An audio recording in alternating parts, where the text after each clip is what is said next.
story for stories of capitalism from business, markets, economics, tech, and climate. We go on the road for a look at what lies behind the headlines of today and what will likely be the headlines tomorrow. We need more transparency. Is important. They said every citizen should be investing in the market. Accelerate progress in all fields of science. Watch Wall Street Week right here on Bloomberg. More than what you need to know, it's what you need to think about. What is going to be the consequence in U.S. markets? Stay deep in the European earnings season. Take a look at how we're faring when it comes to Asian markets.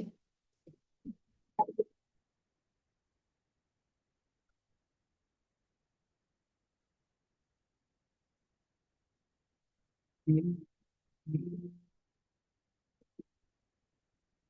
S&P 500 has scored 25 record closes on a 3-month rolling basis. It's a testament to strong momentum in stock market performance, but also maybe a warning sign that the winning streak is becoming stretched.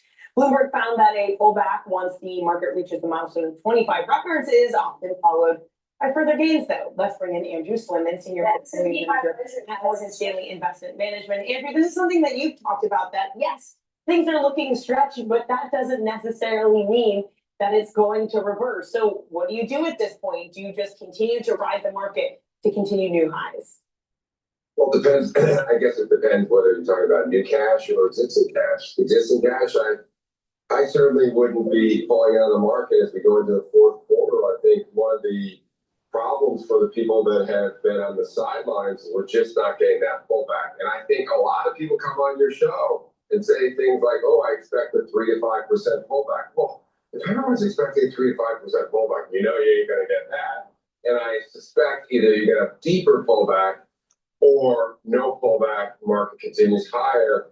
And I think we didn't get one this summer, and the market is typically a lot more vulnerable in the summer than it is in the fourth quarter. So look, I agree. The market's stressed. It's getting a little frothy. I just don't see, as we go into the year end, with enough investors, retail and professional, that are behind the ball, looking for opportunities. I just don't see the market pulling back. How is everybody not fully invested at this point, Andrew? I seem to remember some regional Fed saying U.S. households, for example, are more overweight stocks than they've ever been, in the history of the universe since the Big Bang. So who has more money to deploy? Well, first of all, they're overweight. That because the market's gone up more than the money market doesn't mean on an absolute basis investors still have a lot of the money market. I did a call with a financial advisor who had a client on last week saying, gosh darn it, I'm not getting my 5% risk free anymore. We got to do something with the money. So as the Fed cuts rates, money markets are not going to be as attractive, and people will start to look for a home for that money. It's not all equities. It's going to go into other higher returning risk assets, but it's going to come out of the money market. So I just don't buy that argument, because I hear over and over, and I see the flows. As the Fed is cutting rates, money is coming into the market because the alternative short term. Back in 2023, I think we had this conversation. I said, the market's down 25%. You got to get invested. In the number one pushback I got. Hey, Andrew, we'll see if more of that investment comes. You're going to stick with us, but we have to get to break so we can get to the market open. That's Andrew Slimman. As we head to another update after yesterday's decline, after back-to-back all-time records, the future's up 0.2%. Your opening bell coming up in just about 3 minutes.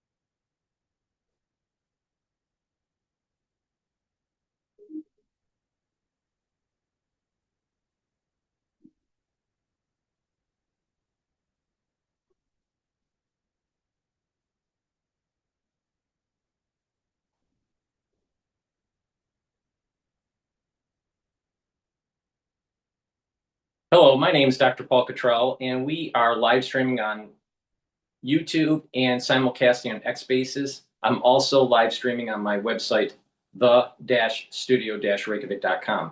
So please watch through those different modalities or listen. If you have any questions, just type in the chat based on the news that I'm covering today. Let's focus on just the news that we're covering today.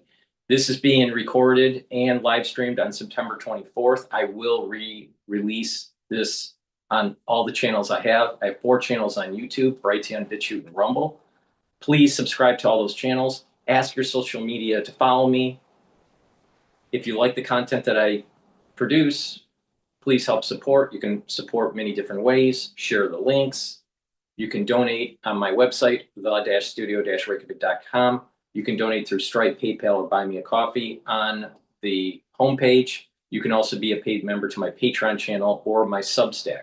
I have created a new channel on Substack, so you can help support my work that way too. All the content I produce is for free. So please help support by donating, being a paid subscriber, even though the content is for free. It's through the help of the donations and the paid subscribers that allows me to do this for free for everybody. I think the content that I provide is very important for your health and for your finances. Now, there's lots to learn from the content I produce. I'm telling you how the market is starting to evolve throughout the year. If you've been paying attention to me since April, you would have been making money. So please pay attention and you will benefit from the free information I provide. Also, I have great products on my store, ebooks, supplements, and course material on immunology and pulmonology that you can purchase to help support the work that I do. So before the market opens, well, the market just opened. So let's take a look at where the S&P 500 is at. So the S&P 500 is trading at 6,671. VIX is at 1634. Euro is trading at 1.17. Oil is trading at $64 a barrel and 34 cents. BITO is trading at 19.44. Bitcoin is trading at 113,000. Japanese yen is trading at 148.69, and natural gas is trading at 2.843. I have a target of 6,800 to 7,000 for the S&P 500 by year end. Now, the immediate resistance point is 6,700 and the support level is 6,500. So pay attention to that. As it's getting closer and closer to 6,700, it might get faded and come back down. You saw that the last couple trading sessions or so.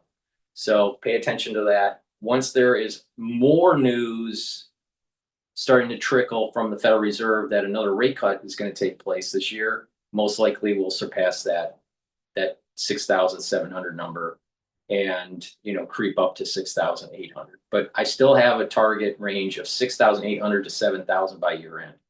You've been paying attention to me when the S&P 500 was at 4,820 or 30 in April, you would have made a ton of money. So, there was a lot of podcasters out there saying it was the end of the world, and I said, no, it wasn't. So once again, if you listen to me, you'll benefit. Please go to my store, the-studio-reykjavik.com, and get the great supplements that I have and the products. You need to prepare for the fall and the winter. If you've been paying attention to what's happening in the wastewater, I don't have to say the name because of the censorship, but the bottom line is this: if you don't prepare, you are increasing your chances of having problems. So go to my store, the-studio-reykjavik.com, and get the products that I tell you to get. Structural nano silver soaps. You can get it in charcoal tea tree, lemongrass, lavender, and also peppermint. Get a few bars for your household. These are structural nano silver soaps that I use every day. They're very high quality. Get a few bars for your household. Use discount 5 and you get $5 off any order. But another great supplement to prepare for the fall and the winter, but something that you should be doing every day. I do this every day. Take the Max 35 or the Cleanse. Cleanse is parts per million. Max 35 is 35 parts per million. Take a teaspoon a day, swish in your mouth, gargle about 30 seconds or so, and then swallow it. What that will do is improve your oral cavity and your oral pharynx, that's the back of your throat, improve your mucosal lining, improve the health of the epithelial cells that are in your oral pharynx, and boost up that immune system. Super important to do every day. And you do that as part of an anti-aging protocol. But what it does is it boosts up your immune system. And it's extremely important to take if you're not feeling well or someone around you is not feeling well, especially during the fall and the winter season, take a tablespoon or two a day. And then go back to your maintenance dose when everything's all clear. But it's really important to stock up. If you're not prepared, don't be surprised something happens.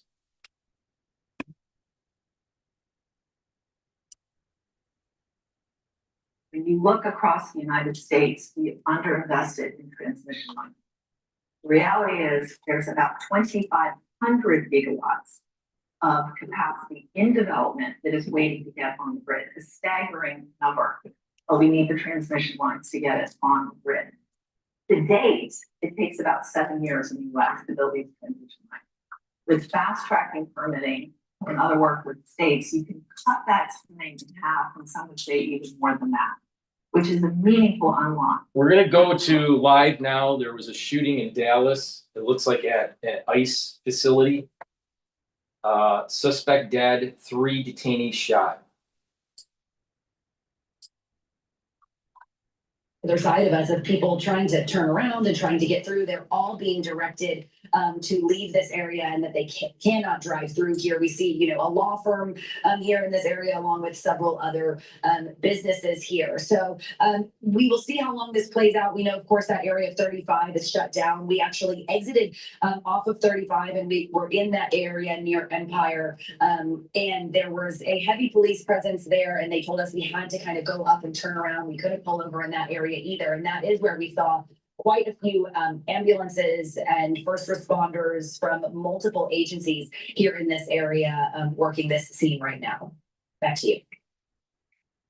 All right, Shannon, thanks. We are going to go to a phone interview right now with former FBI agent, what did you say the name was? Kenneth Gray. Kenneth Gray, thank you. All right, Kenneth, what can you tell us? You've been listening to this, I assume, all morning. What can you tell us, or what do you know so far?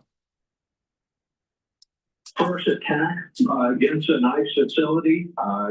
Back during the summertime, there was an attack on the Prairie Land Detention Facility in Alvarado, Texas. The person responsible for that, Benjamin Song, was arrested by the FBI, and he's allegedly a member of a Texas Antifa group. So I would not be surprised if this shooting there was also Antifa connected. Okay, as you've been watching this develop, what could maybe some insight you might be able to shed here on how this scene is constructed, how it's been played out this morning? You've still got officers on the access road. Traffic is now flowing on I-35E. Does that mean, or can we draw from that the threat level has been decreased? Yes, absolutely. So the emergency is over. That is, that the shooter is down, neutralized, committed suicide when officers approach. So the threat is greatly diminished. And now it transitions over to a crime scene. There'll be a collection of any type of rounds found in the area. There'll be a collection of the weapon. The shooter himself will, the body will be taken possession of by the coroner's office. All these things will be done as if it were any other shooting there and be investigated as a crime. But the emergency itself has been resolved. Okay. Former FBI agent Kenneth Gray, appreciate your time. I'm gonna go and transition to Fox News, Fox Business. They're talking about Bessent's blunt bailout warning for New York City. Zero helps me take my business anywhere I want.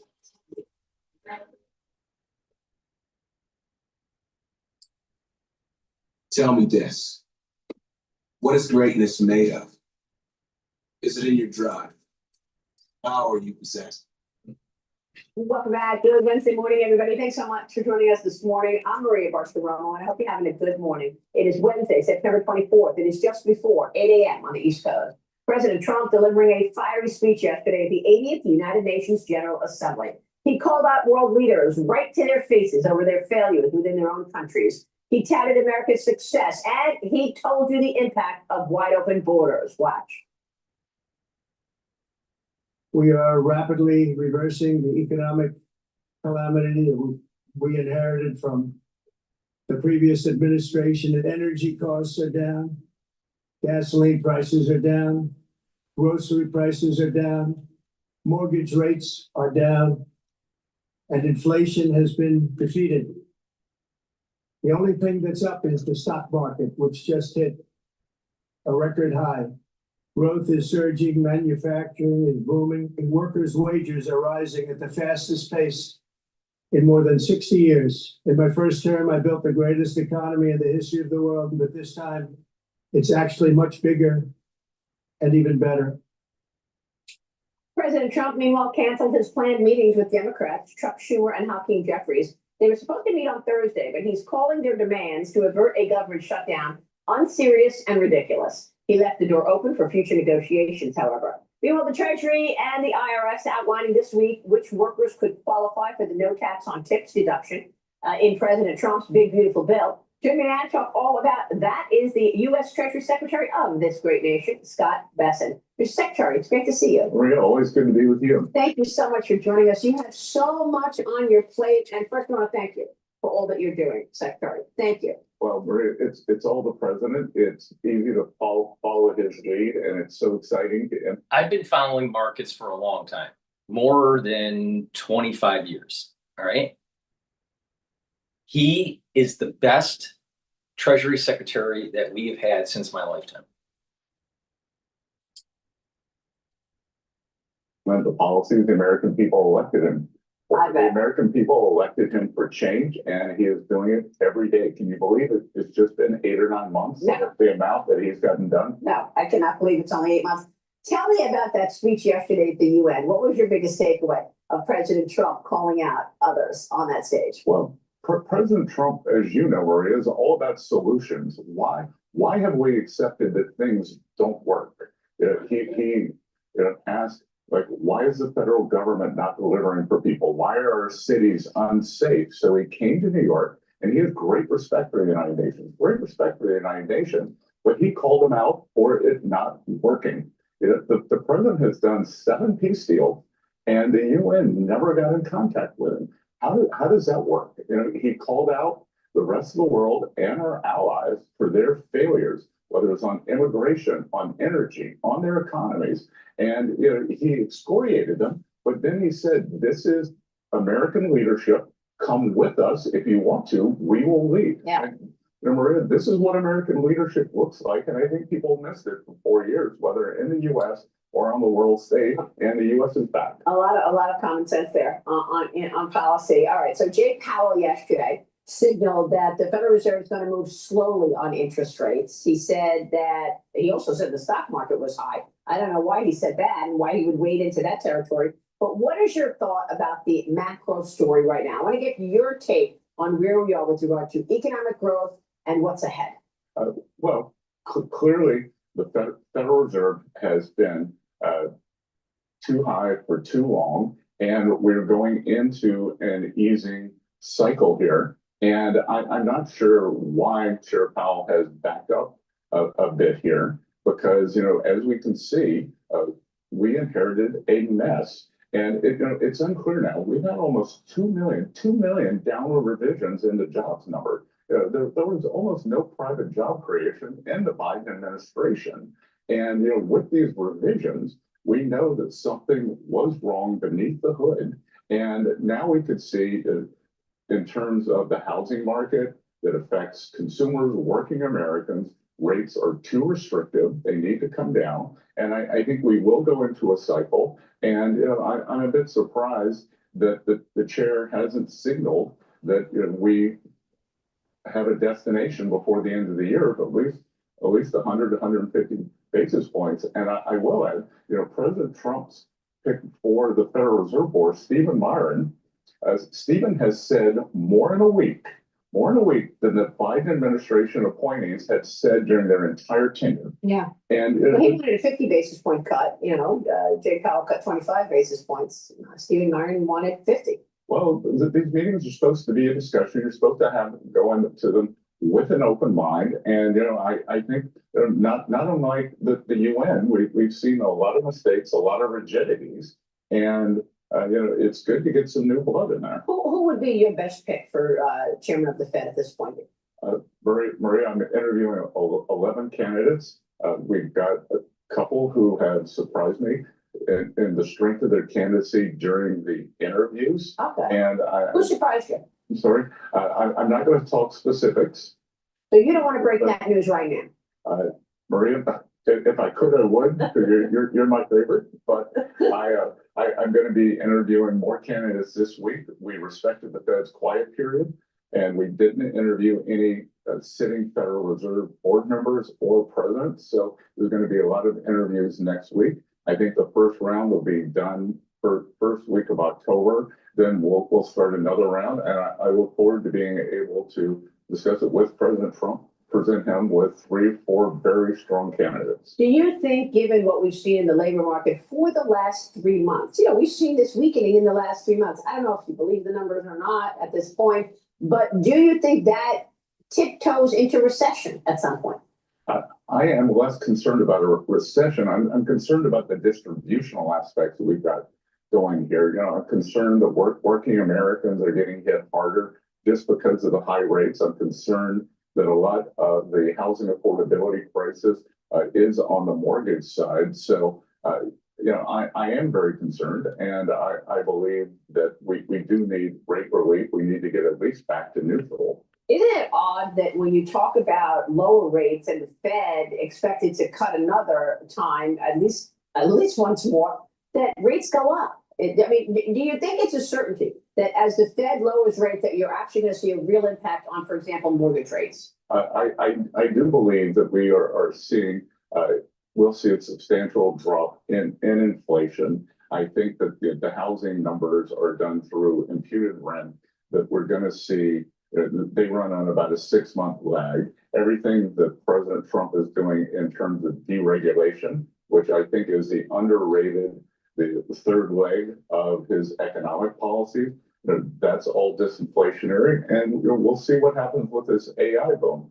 Back when the railroads came in, we had this wonderful inflationary growth. At the end of the century, we had the same thing in the 1990s.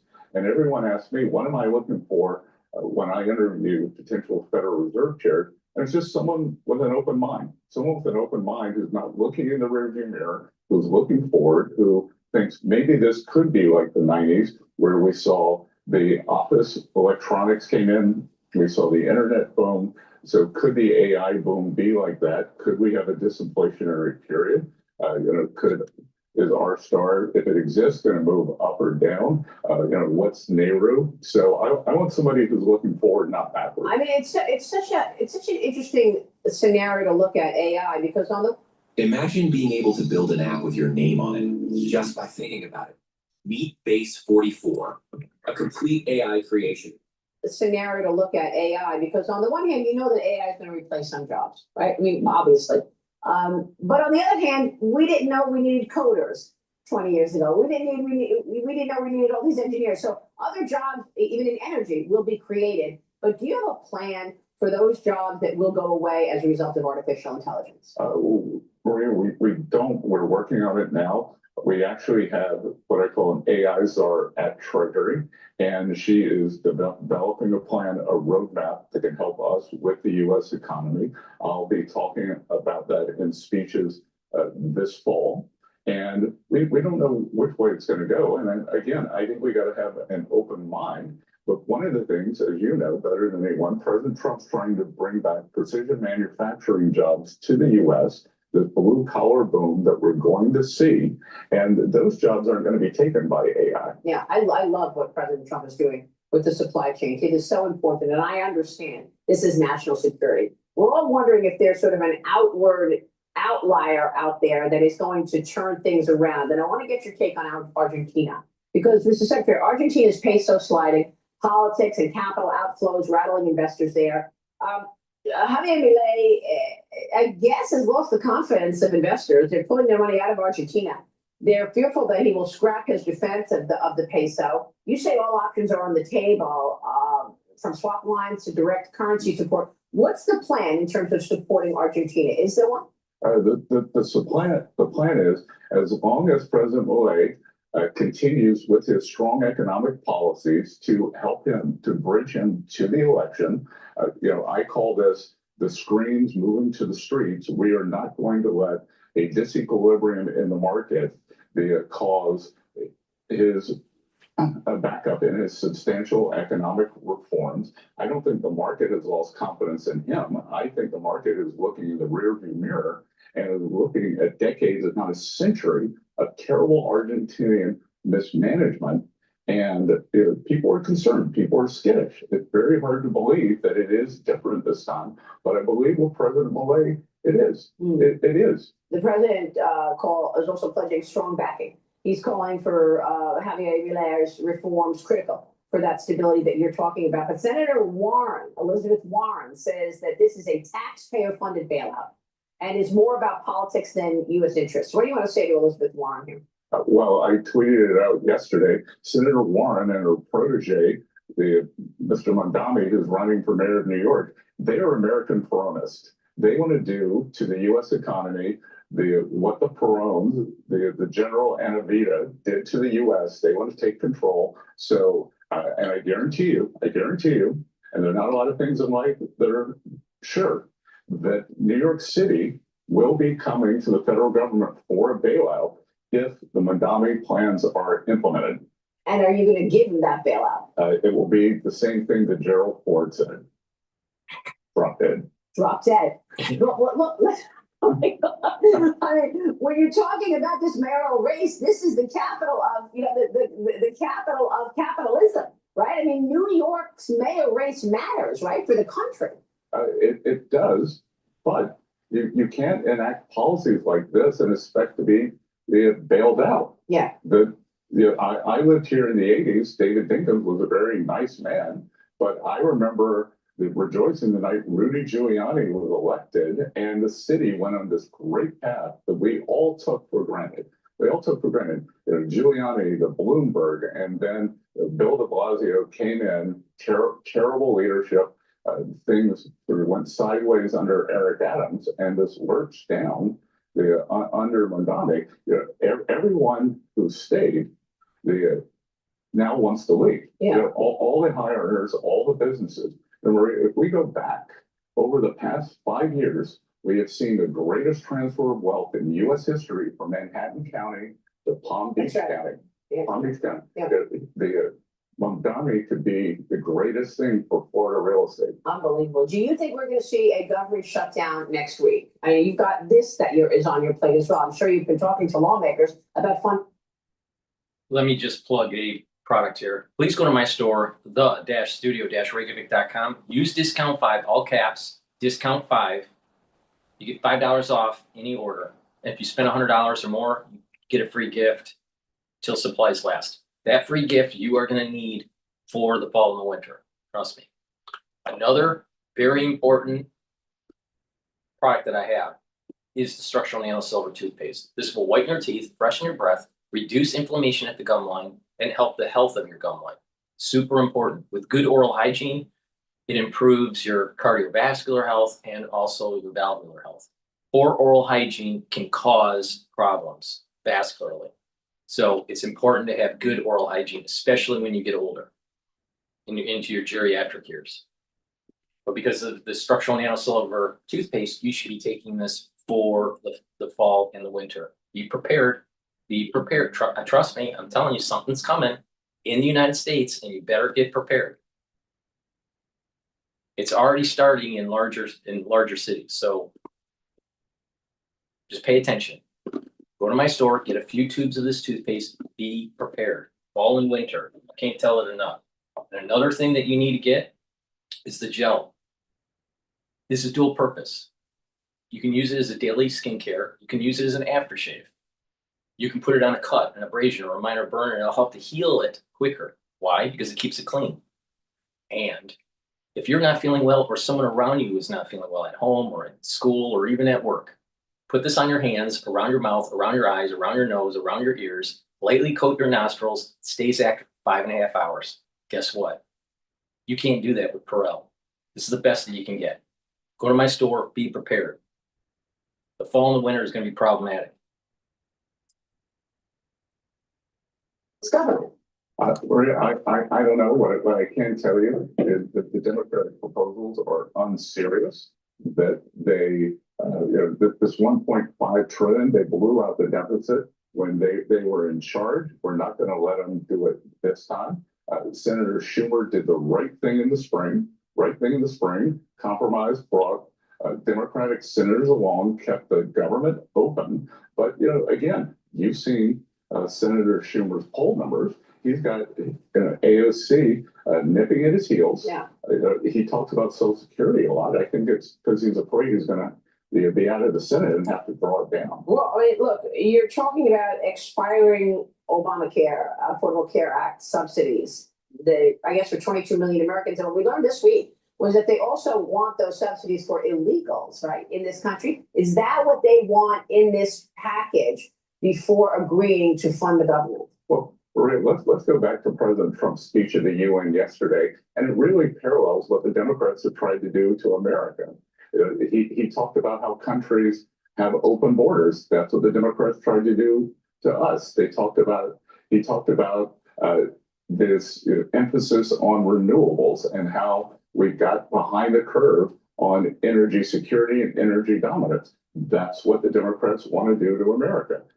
We talk about the sky-high debt. That's what the Democrats did to America. President Trump's not going to let them do it. And, I have great confidence in him, Speaker Johnson, Leader Thune. Yeah. And, we will get to the other side of this. But the Democrats don't understand. President Trump was elected for change to right the ship. And we're not going to let them bring down the. Well, they still don't like what's in the big, beautiful bill. And you worked so hard on that. And I know for a while you were saying President Trump is doing tax deals, peace deals, and what tax deals, peace deals, and trade deals. And trade deals. Thank you. Because I thought that was so spot on. And I've been using that as well. In terms of the big, beautiful bill, the no tax on tips elements, how do we know which tips are not?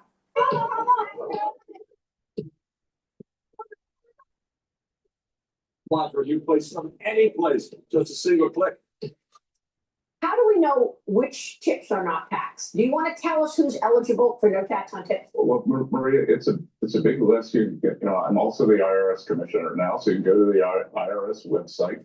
We are outlining that. And what we're not going to do is let people game the system. We have records of who's gotten substantial tip income. Yeah. And again, this is the strongest point of the bill, because on one side, it gave full depreciation to businesses, so it's spurring a CapEx boom. On the other side, it was President Trump's unique blend of economics for working Americans: no tax on tips, no tax on Social Security, no tax on overtime, and interest deductibility if you buy an American car. And I think what's going to be very interesting here is most Americans have not changed their withholding for 2025. So they'll be getting substantial refunds in 2026. They'll change their withholding in January, and they will get an automatic take-home pay increase. So I think 2026 could be a great year for working Americans. That is big. Do you want to see a second reconciliation package? And would you propose a cut in capital gains taxes in it?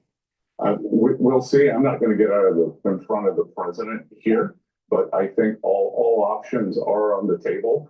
Right now at Treasury, we were tasked with, along with the White House, along with the Senate and the House, getting the bill across the line.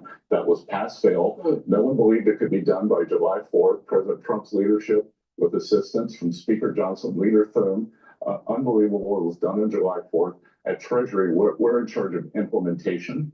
So we're just worried about implementing this one in a fast, reliable, and safe way for the American people. Mr. Secretary, a lot of viewers want to hear about Fannie Mae and Freddie Mac, and you've got big plans here. The last time we were on the show, we discussed the portions of these companies going public. You're going to take what, 5% or between 3 and 6% of them public. Everybody's buzzing about this $30 billion IPO, possibly the largest IPO we've seen, more than the Saudi Aramco deal. What can you tell us about the plans here? What do you want to do? Well, Maria, I can tell you that we are moving forward, but in a very deliberate fashion, and we will have announcements in the coming months. But the IPO is important, but the really important thing here is that we either maintain mortgage spreads or narrow them further to help the American people. So as we are negotiating this sale of a government stake, we want a fair price, a good price for the taxpayer, because this is going to be a lot of money for Treasury. But the most important thing here is that mortgage rates stay benign or even get better for American people, because we're in this housing affordability crisis. We talked about it. I think the Fed lowering rates will bring it down, and we are working on this every day. So, but with Fannie and Freddie, our North Star is mortgage rates, and then the sale to the public. Well, there's a lot of ways to do that, right? The sale to the public. And I'm sure you're looking at different ways in terms of doing this. Every bank wants in on it. Investors think this is going to be, I mean, would this be a good investment for someone who's looking at buying interest? Tell me about these companies. Look, these are the American dream, their American home ownership. It is the American government. These are regulated entities that, excuse me, went astray during the financial crisis. They were mismanaged, and we are going to make sure that they have proper governance. And when we bring them public, I don't want to talk about perspective, but I can tell you everything will be in place for their success. I think that they are unique as financial institutions. I think that they are unique as consumer institutions. And we are looking for a range of institutional investors who will be long-term holders, but we also want the American people and small shareholders to have a stake in these companies too. We want them to be part of the American dream. The idea of government owning portions of public companies, this is something that free market people have to get their heads around. They're not clear about your agenda. So walk us through what you're thinking. The government took a 10% stake in Intel. The government is talking about taking a stake in a minerals company. The government will own, obviously, conservatorship with these companies, even if they sell 5% of it. What should we think about that? Because some people say, well, look, if government owns a portion of a company, then that's going to mean that that company gets better treatment than another company. For example, I spoke with the CEO of Figure, who's also a mortgage originator. Here's what he said. Watch this.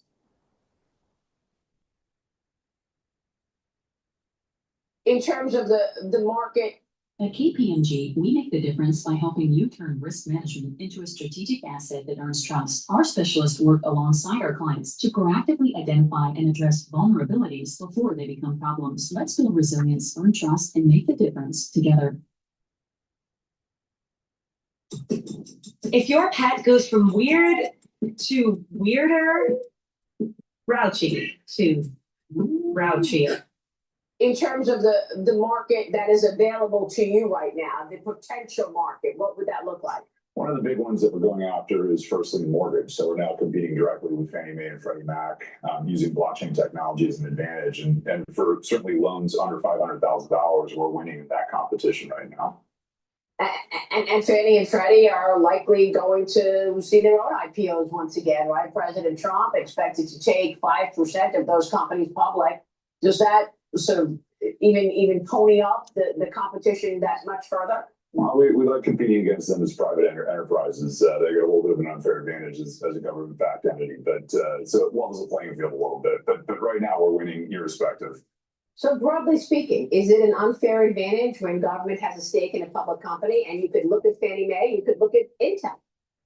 Well, Maria, there are decisions that the U.S. government makes that we believe is good for society. We believe home ownership is good. So therefore, the government wants to be involved. And I can tell you, like having come into government for the private sector, that what we have seen here is that there was a breakdown in our supply chains. And whether during COVID, whether it was semiconductors, whether we're seeing it with the Chinese, putting export controls on rare earths. So there are some things for national security or that we have made the decision as a society we want to do.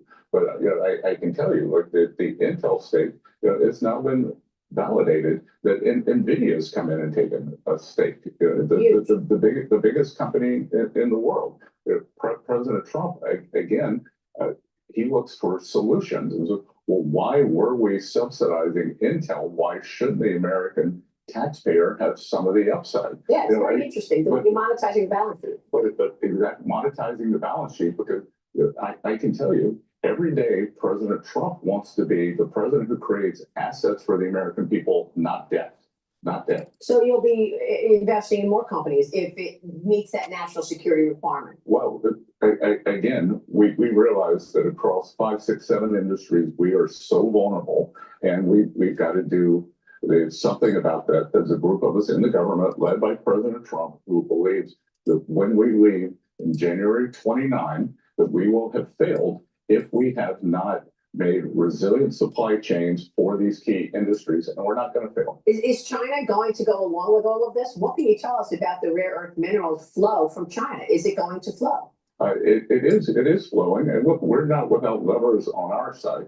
We have plenty of products that they depend on us for. So there is a back and forth. We do not want to decouple from China. We need to de-risk. And in terms of those rare earth magnets and minerals, they were pushing back. What is the leverage point? Is it airplane parts? What is the leverage point with China? There's a big group of products, but it could be aircraft engines and aircraft parts. It could be certain chemicals that are used in production of plastics. It could be the ingredients for silicon. Okay. And it's a wide range. Secretary, I want to take a short break and then come back because your portfolio also includes the sanctions, and we've got Russia on the move and China on the move. We'll take a short break and come right back. The Treasury Secretary Scott Bessent, stay with us. All right, I'm going to go to a very important BBC show that was last night, and we have to put it in the context of what I have mentioned on other videos. Remember what I said about how the central bank in England cannot do quantitative tightening, and that what will happen is that there's going to be an orchestrated story to increase the war in Ukraine against Russia. Because that will create an environment where almost always when there's a war, you have to create more dollars to maintain that war effort. So as an excuse to not to do quantitative tightening, you continue a war in the Eastern Front of Europe against Russia, all right? Couple that with Putin not willing to take the off-ramp from Trump. So there's two dynamics going on here. But there's a debt cliff because of over-indebtedness in England. They're having instability because of immigration. They're having illegal immigration. They're having instability with Muslims in certain cities within England. They have social programs that they can't afford. They have inflation and a rising issue with labor, job creation. They're having an issue with job creation. And the rates for the bonds that are issued by the government are too high for them to service the debt. So they have a problem. Now, France is in a similar situation, very similar situation. Same dynamics with the social unrest and the financial issues. So they have a lot of social programs, France and England, that they can't afford. So you also have a large balance sheet at the central bank because of the Lehman crash and COVID. That central banks have been slowly titrating into the market. Quantitative tightening is basically they take assets that are on the balance sheet and sell it back into the market. Well, that means that you're extinguishing dollars. You're extinguishing money that was created during the crisis or crises.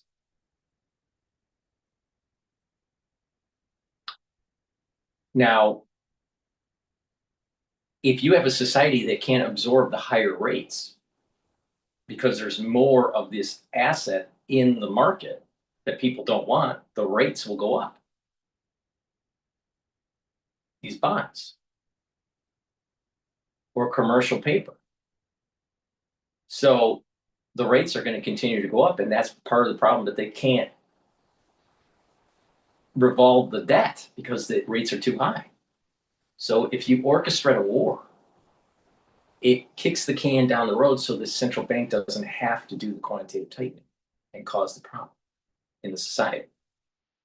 Now, I'm not the only one that has seen this. There's other individuals that are saying that the Balkans, there's going to be a flare up in the Balkans, orchestrated by the UK. Now, what did we hear just a week ago? We heard about the planes flying over Estonia.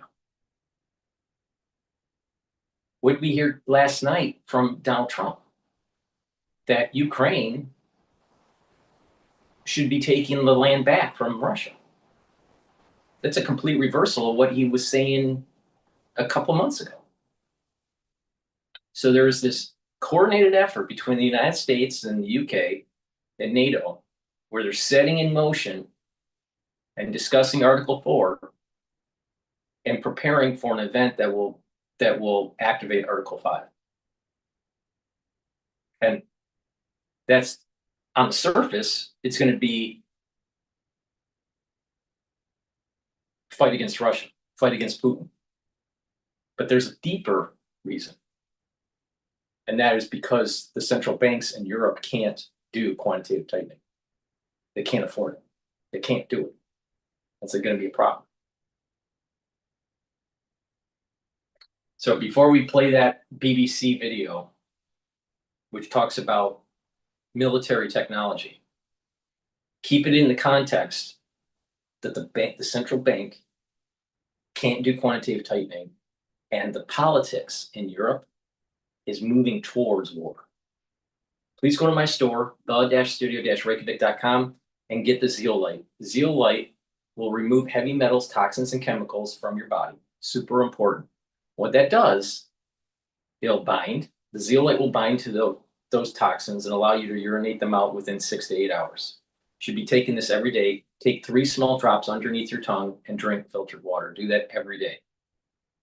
Now, when you detoxify your body with zeolite, you're improving your immune system and your endocrine system and your other bodily systems to perform better, including cerebral. So please go to my store, get the zeolite, and boost up that immune system. You're going to need that, especially for the fall and winter. Why? Because you're going to need a very robust immune system because something bad is coming. Be prepared. Another thing that you need to get for the fall and the winter is nattokinase. It'll break up clots. It's fibrinolytic. Super important. It also helps with the lipid profile. Help to bring down LDL levels and increase your HDL levels. Taking nattokinase is going to help your vascular system if you take it every day. But it'll also help you to weather the storm that's coming in the fall and the winter.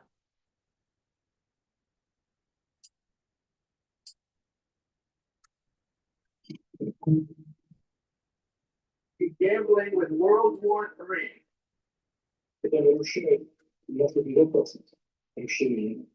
A peacekeeping force does not exist with a ceasefire. Iraqi nuclear enrichment facilities have been completely and totally obliterated. Any regime attempts to create a security vacuum have been historically catastrophic.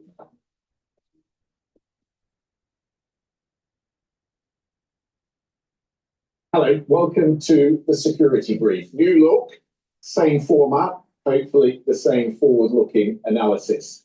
We're going to focus today on the arms race, specifically the advent of hypersonic weapons, weapons that travel at 5 times the speed of sound. They have been with us for some years, but there have been some huge advances of late, so a certain amount of catch-up going on in the West. But a lot of the focus now shifting to defence, space-based interceptors. Are we entering the era of the space wars? We'll get a view on who is developing what from our security correspondent, Frank Gardner, and of course here with me in the studio, our resident analyst and former British military strategic planner, Mikey Kay. Christian, Mike, do you like the new look? I'm delighted with it, actually. I'm not sure we've got anywhere to go after here, but it's good. Let's start with the what. What is a hypersonic weapon? So you just articulated it's Mach 5 plus 5 times the speed of sound, but also the speeds go way higher. There is talk of some evolution of technology in the hypersonic world going beyond Mach 20. Okay, so massively fast missile-based systems. Now, where they differ, Christian, from the intercontinental ballistic missile, which is the furthest range ballistic missile that to date has been designed, is an intercontinental ballistic missile effectively takes a predicted parabolic trajectory. Okay, so when it's fired, the warhead will enter into low Earth orbit space, and they'll spend around 20 minutes within that parabolic before it then comes down. What's been involved in terms of a counter to that is the predictability of the parabolic curve. Now, these are supersonic, so they'll reach speeds of Mach 2 plus. When we come to the hypersonic missile, it's not doing the parabolic. It's doing a speed that is way faster, as we said, in excess of Mach 5, but it has what's called a hypersonic glide system or a hypersonic body. And what that means is that when the warhead separates from the missile, it can then have boosters on it that it doesn't take the parabolic trajectory, and it can basically maneuver in the final phases of flight, which basically means it's really hard to counter and it's really hard to shoot out. Yeah, and that maneuverability is one of the things we're going to focus on. But the reason we're talking about it this week is because it's been in the news. This idea that the US is deploying new weapons, and specifically the Typhoon to Japan. What is it? Right, the Typhoon is effectively, in essence, there's a shortage of US land-based medium-range missile interceptor capability or missile capability that can target other targets. That's been seen as a big gap.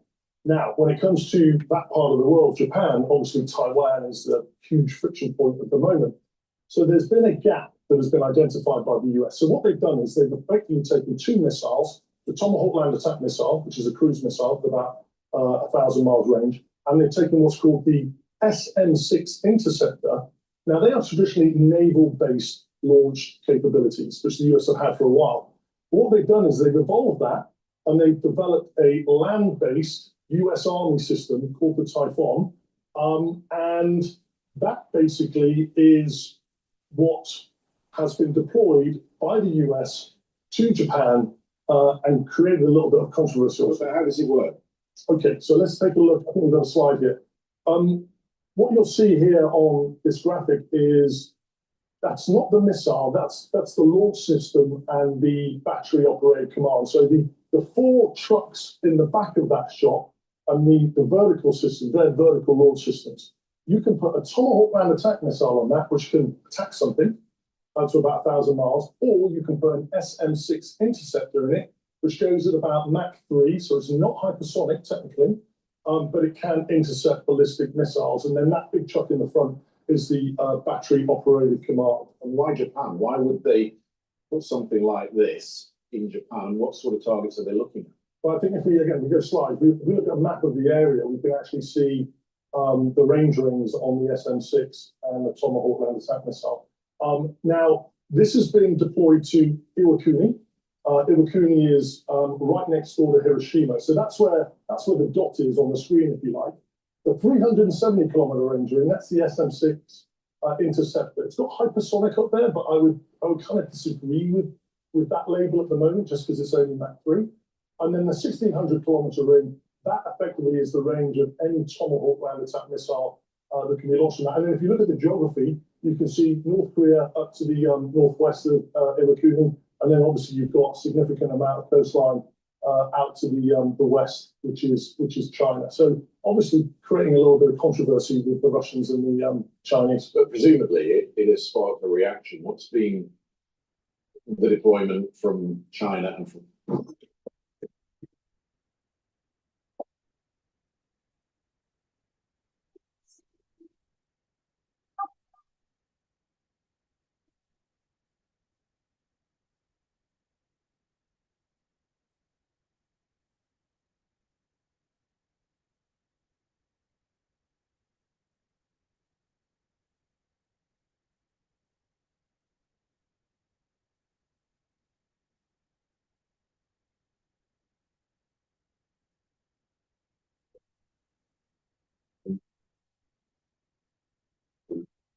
the deployment from China and from Russia in response? Yeah, diplomatically from China, there's been a lot of pushback. What we'll probably see there is a escalation of military capability that will then be pushed in by China. But Russia's already done that. They've deployed what's called the Bastion K-300 missile system. If you look at Japan, where it says range of US missiles in Japan, just under the far right A, if you go down, that's some Russian islands called Kuril. And what the Russians have done is they've put a K-300 missile system. Now, it can't actually reach the Japanese mainland, but it could obviously intercept naval targets or potential Japanese or naval capability that are coming anywhere close. Let's bring in Frank, because as you say, he's just written a superb piece online for our in-depth series looking at this very issue. And what I take away from it, Frank, when I read your piece, was that there is this global contest ongoing right now, and it's really heating up. Yeah, China is well ahead of the rest of the pack on this one, closely followed by Russia, leaving the West way behind. Because what's happened, Christian, is that for the majority of this century, the 21st century, the West, primarily the US and the UK, were very much preoccupied with fighting insurgency wars in Iraq, in Afghanistan, and counterterrorism. China didn't have to worry about that. They were busy developing weapons and increasing their dominance over the South China Sea and threatening Taiwan. Now, remember what I said? I said this going all the way back to 2020 when I was talking to Miss Taiwan during the crisis. And I said that the pinch point, the end result, where this is all going, everything, the bioweapon warfare, the bioshield, the economic instability, new weapon development, it's all going to time. It's all going to a point where there's going to be that flashpoint is Taiwan. We're going to have a war in the Pacific, and it's going to be not a proxy war like what's going on in Ukraine. It's going to be existential.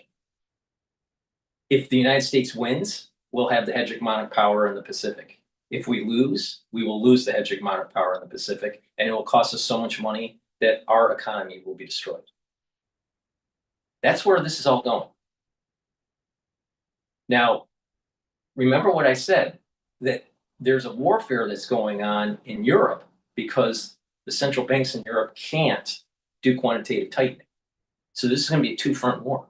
This is going to be a world war that's approaching. We are tiptoeing into World War III. Now, I'm not sure if the United States will win or lose. I'm more confident that we'll win than lose. But it's possible that we do lose. And if we do lose, then what happens is that we've spent a lot of money most likely have used nukes and have lost economic and military prowess. Because if we lose, we probably will lose most of our fleet, naval fleet, in the process. So there's something that is boiling up that people need to pay attention to. Is this going to happen next year? No. But it may happen in 2027. May happen in 2028. President Xi said that he promised not to go into Taiwan under Trump's administration. Well, what happens after Trump's administration? Do you really think that the soy boys out there and Gen this newer generation, the millennials, or Gen Z, or even Alpha, will be able to fight a war against the Chinese? And let's say the Chinese win, and we lose our economic prowess and our military prowess in the United States. Then you'll have other countries that will want to adopt a one-party system like the CCP. And if you don't think I'm right about that assumption, then take a look at what almost happened in the United States and all across Europe with Marxism and socialism.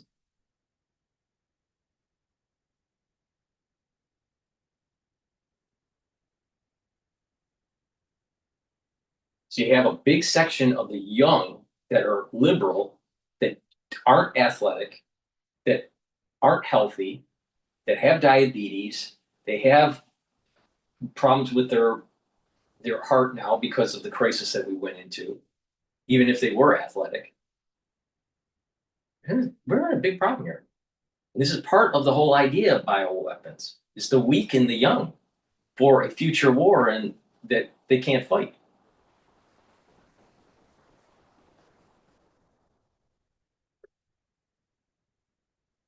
If you have a child that is healthy, what you need to do is make sure that they have the best education that they can have,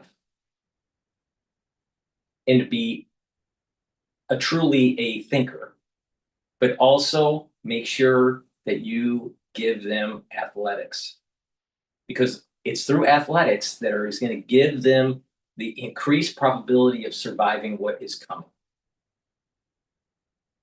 A bunch of people sitting in a chair playing video games aren't violent enough for a war. They don't have the stamina or the muscular structure. We're going to war. It's happening. All you got to do is just listen very closely. BBC is state-run TV in UK.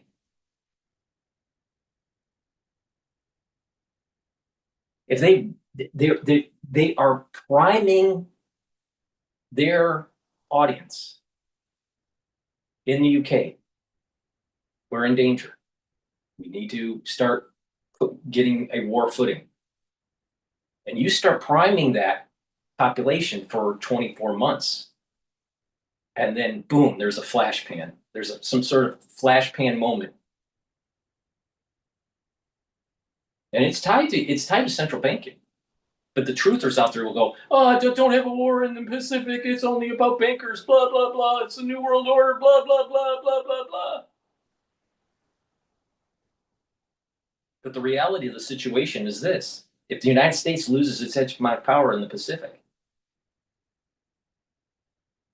and China rises above the United States as a superpower, do you really think that our constitutional freedoms will be protected? Do you think other countries will follow the lead of the United States in terms of governance? Or do you think that they'll follow the lead of the CCP? The CCP in China must be, not maybe, must be destroyed. Absolutely, completely destroyed. It's an existential threat to the United States.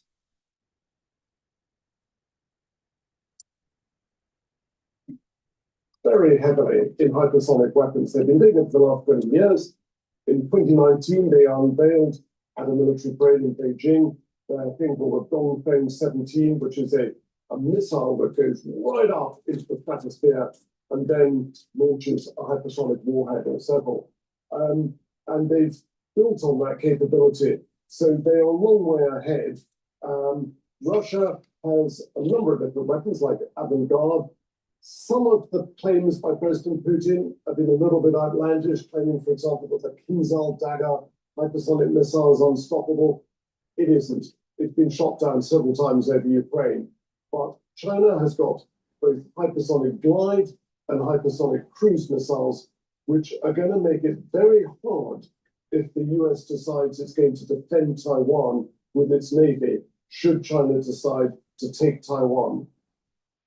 I guess Mikey here, just a very quick follow-on. The US has Dark Eagle, that's their long-range hypersonic weapon system that is in trial at the moment. That's predicted to be fielded at the end of 2025. Where is the UK on this evolution of hypersonic capability? Well, in blunt, way behind, but they are not doing nothing. So in April this year, the Ministry of Defence in the UK announced that they had successfully completed 233 tests at the NASA Langley Laboratory in Virginia, together with the US government and together with UK industry. And it's a thing called the Defence Science and Technology Laboratories. They've been carrying out propulsion tests. But okay, great. John Healey, the UK Defence Minister, called it a landmark moment, a historic moment. But we are years behind. It'll be a long time before this stuff becomes operational. Simone, thank you. I know you've been at some of the At Capital Group, we design our active ETFs to weather the ups and downs of the market, so they can be rooted at the core of the portfolio. They're meticulously crafted to endure. Capital Group, actively different, active ETFs. Check this out. They have over 1 million quality parts that are guaranteed to fit. Now that's my speed. Some of the arms fairs. So met a fascinating guy called Kevin Moore in the coffee room in the coffee lounge at the SEI. His previous experience is retired Lieutenant Colonel, US Army, but an expert in missile and missile defense. Okay, well, let's bring it in. Kevin, hi. Good morning. How are you? We're very well. We're very well. Maybe you could bring us up to speed with this capability gap that Mikey has been talking about. Frank touched on it. Why are we behind? We were fighting other wars, and a lot of the S&T dollars that had been given to kind of, years ago, the U.S. and the West were developing, hypersonic capabilities. You look at the space shuttle, there's nothing new there. It's just, we were focused on a different mission set. So fast forward, and as China and Russia have, this newer capability, we're playing a little catch up. And so one thing I wanted to highlight though on kind of the defense, right, is the US and the West, we focus on this layered capability, right? So that goes down from, if you think counter UAS and you have Iron Dome, for example, or you have an IFPC on the US side, all the way up from a PAC-3 missile to THAAD. You kind of have this layered defense based on what threats coming in. And when you talk about the new hypersonic, you talk about the speed, number one, being a concern, because, going super, super fast.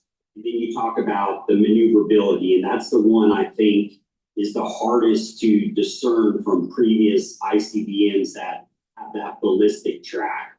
And there's two things that go along with that. One of them is how do you detect and sense this, number one, because of the speed and the angle of entry and the glide body itself. And then the second is, what means do we have to counter that? And I would actually dive in, take that apart a little bit and say, what are the kinetic means? And then what are the non-kinetic means? And so traditionally, from a ballistic missile defense perspective, we look at left of launch, meaning what are our capabilities to take this out before it even launches? The second is kind of that boost phase, where how do we take it out before it launches exothermic and separates, which with the warhead, etc. And then where do we intercept it? And so right now, I think. Sorry, Kevin, just in the interest of time, I think the big question I've got is that everything you're talking about suggests a counter space capability. Is that what the Americans are working on with their $1 trillion 2026 defense budget? Yeah, so I think there's initiatives that have come out through the Missile Defense Agency talking about a space-based interceptor.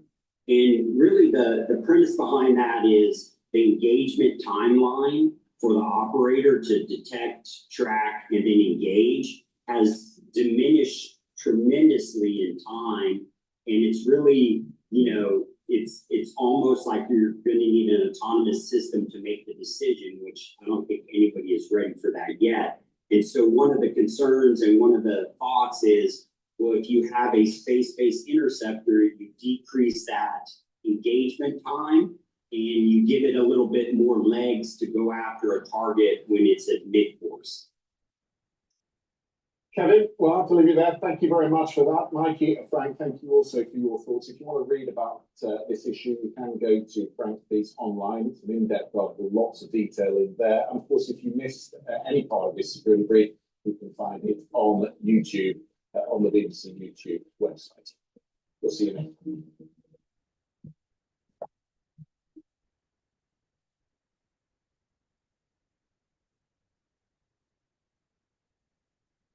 The Acrobat Studio is on there working PDF spaces with AI too. If your marketing needs that you want to start an AI assistant, go to what you want. I break down from everyone. There are key insights in the rise of bits. I say generate, do it all in one. Do that, doing that, get that done.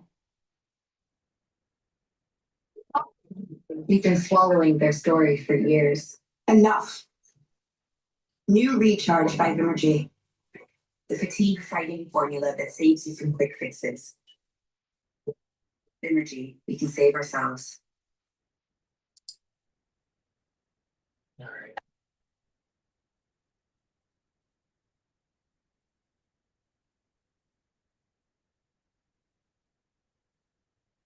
All right, so I have a question here. Someone's asking about NAD and taking patches versus, let's say, tablets or so.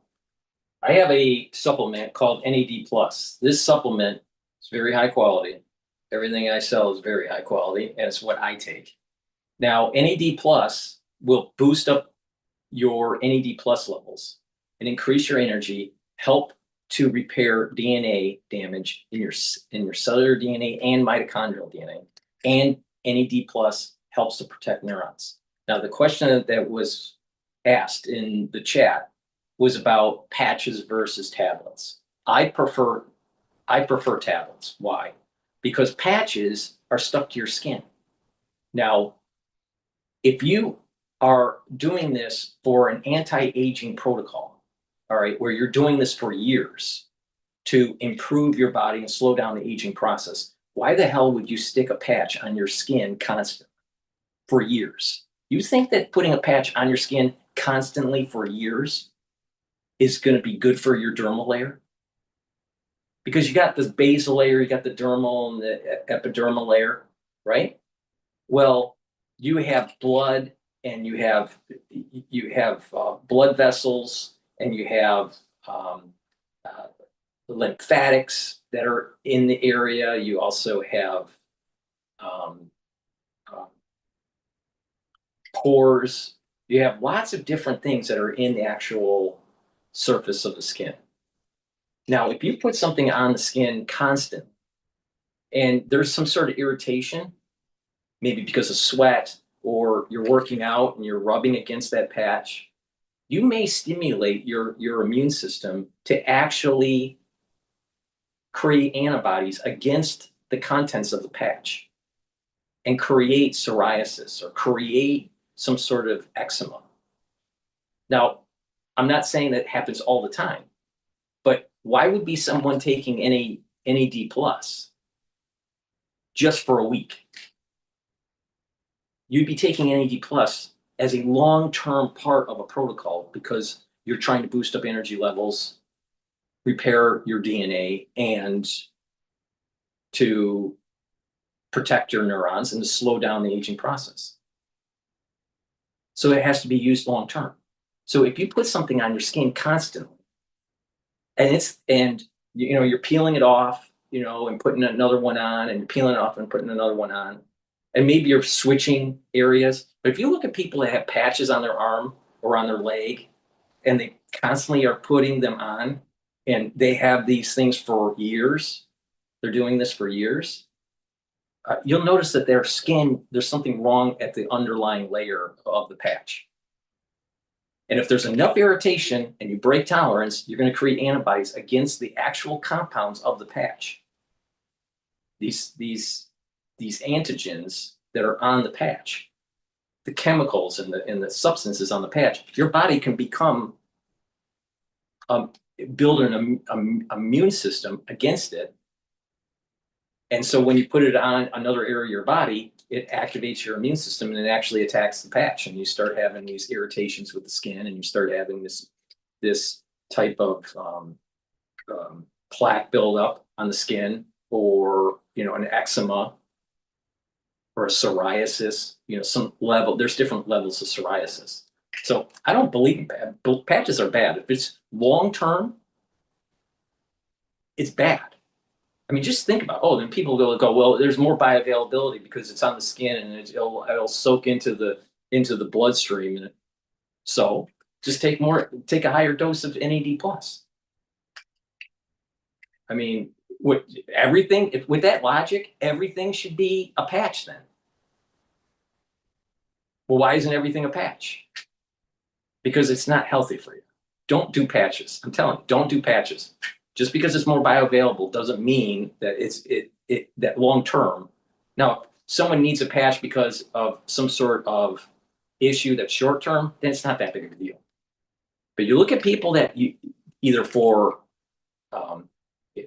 long term use, either trying to quit smoking, or long term use because of, let's say they're trying to get pregnant and they have patches for that. You look at the area of the skin of individuals that have patches and they have them there chronically, they have them there regularly, it causes problems with the skin. Now, you pick which one you want to do, but taking a tablet form is a better way to do it. All right, please go to my store. And people would say, well, you just sell the tablets. Yeah, that's true. But the thing is that just think about the logic of using a patch all the time. Now, if it's short term, it's not a big deal. But if it's long term, and you should be taking NAD+ long term, like for decades. All right. If you're going to use a patch for decades, you really think that your skin is going to be better off with the patch? Especially if it can cause an autoimmune issue and cause psoriasis? I don't think so. Please go to my store, the-studio-reykjavik.com. Get the NAD+ and build up those energy levels, slow down the aging process, repair the DNA damage, and protect the neurons. Protecting the neurons is super important. Okay.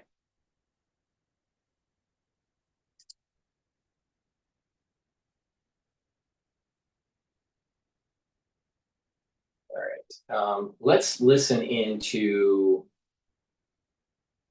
Fox Business. Zero helps me take my business anywhere I want.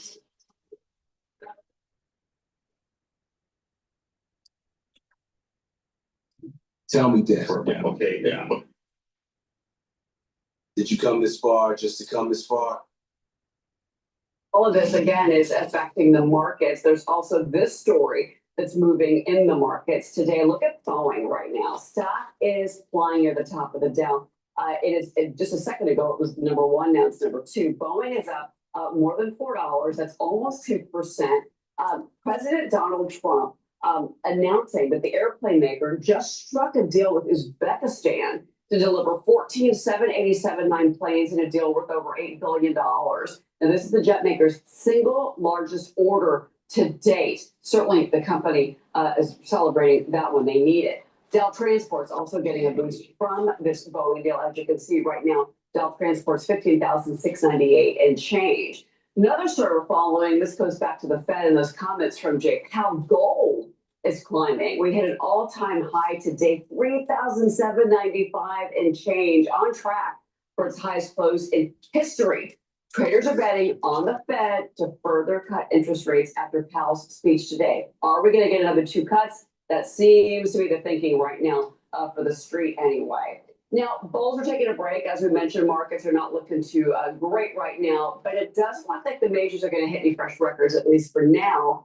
But hey, it's how they close the next 55 minutes. We'll see how we go. What should you be buying on a down day? Sometimes there is opportunity on days like today. Let's get to our floor show. Joining me now is Market Rebellion co-founder John Najarian. And John, one of the things I was looking at in your notes is the energy sector. And you mentioned NATO in this robust response. You're going to want to hear this then.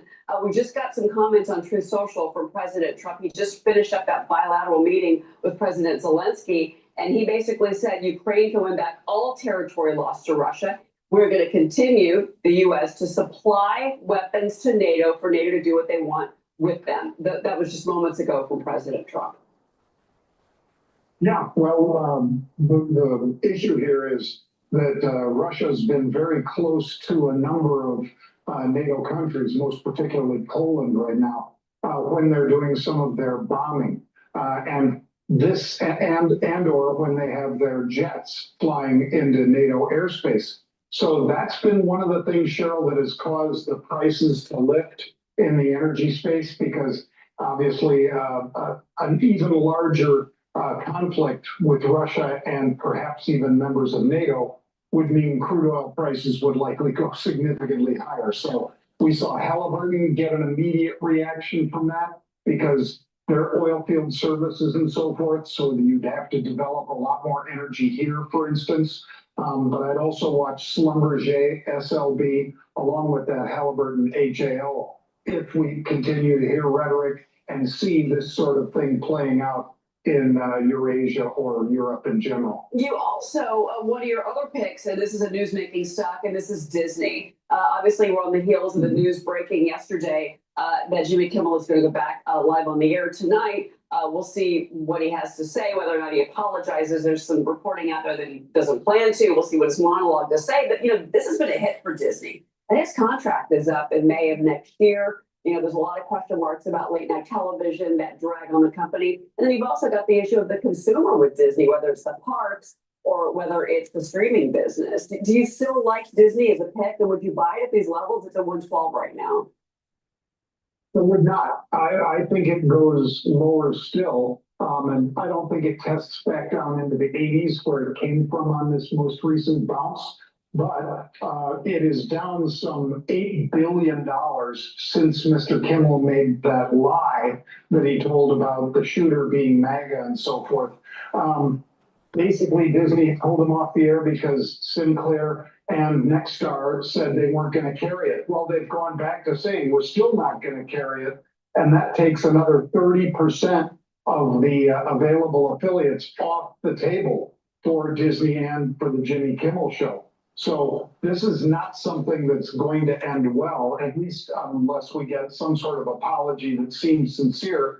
People are going to turn off that show, and it doesn't matter what FCC Chair Carr does. It's more what his employer does. And I don't think they can take too much more pain. Just like Colbert, this show is losing money. And if you've lost almost 5% since September 16th, I think it's really difficult to justify an $8.5 or $9 billion hit to your market cap for one show. And that's hence why I think that contract negotiation that's going to be obviously underway in the spring and then at the end of that season, May of 2026, that's obviously another financial piece of this puzzle. Whether or not they even keep the show, I think that's a great point. One of the things we've been seeing for September is obviously it's the AI trade, which has continued. But I'm curious if you think that trade might be kind of topping out right now. We've got all the data center news. There's other ancillary plays when it comes to AI, whether it's the energy play to your point earlier about overseas. You've also got the domestic energy story with the AI data centers. Nuclear could be an option here. Where do you think we go with those stocks, though? Do you think that they're still going to be hot? We do. And you hit on nuclear, so you're exactly right, Cheryl. I mean, when you look at nanonuclear, symbol NNE, or SMR, or ACLO is up from $94 a share. This is a small modular reactor, an SMR play. So what do? Think of basically, if you put a nuclear sub, shrunk it down and put it on the back of a semi. These are nukes that basically can fit on the back of a semi, and they can provide enough power for small cities or for data centers and so forth. And believe me, the orders from the data centers are huge for all of those stocks that I just named. So you're exactly on the right track here. We're going to see nuclear be a substantial winner because of this. And that stock, by the way, traded from 94 end of August to now, I think today I saw it at 142. That's not a lot of days for it to get that much market cap, but that's what we're seeing in the space. And we're hearing that from the administration in particular about nuclear. And look, the French have been, monopolizing the nuclear power. They really kind of led the world, and they've done it safely and securely and cleanly. There's so many answers in nuclear. Yep. I've brought that up so many times. John, it's always great to speak with you. Thanks so much for joining me. It's good to see you, sir. Thank you, Cheryl. Always good to be with you. If your pet goes from weird to weirder, mooly to droolier, please go to my store, the-studio-reykjavik.com, and get the lozenges and the drops. You're going to need these for the fall and the winter. Trust me. Once you have that throat irritation, take them right away to mitigate the problem. All right? Very important. Have you noticed that people age faster when they're chronically sick? Have you noticed that? All right? The reason why is it produces a lot of inflammation. It takes a long time to heal the tissue after an infection, and you're creating a lot of free radicals and all this stuff, right? Ages you. Does damage to the cells, does damage to the mitochondria, your energy levels go down. But if you see someone that gets sick all the time, they're literally aging faster. They're 100% confidence that they are aging faster. Now, a lot of people don't realize this. Even if you have something relatively benign, common cold or whatever, all right? And it lasts for 5 days or 7 days. It will take 2 to 3 weeks to heal the tissue. Even though you feel better, it takes 2 to 3 weeks for your body to get back to pre-infection levels. So if you're sick 2 or 3 times a year, that's about 9 weeks out of the year that you're either sick or remodeling your tissue. You think that you're slowing down the aging process if you're constantly sick? Absolutely not.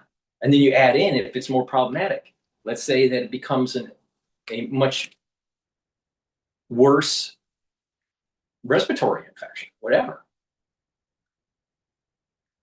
Then it takes even longer to remodel.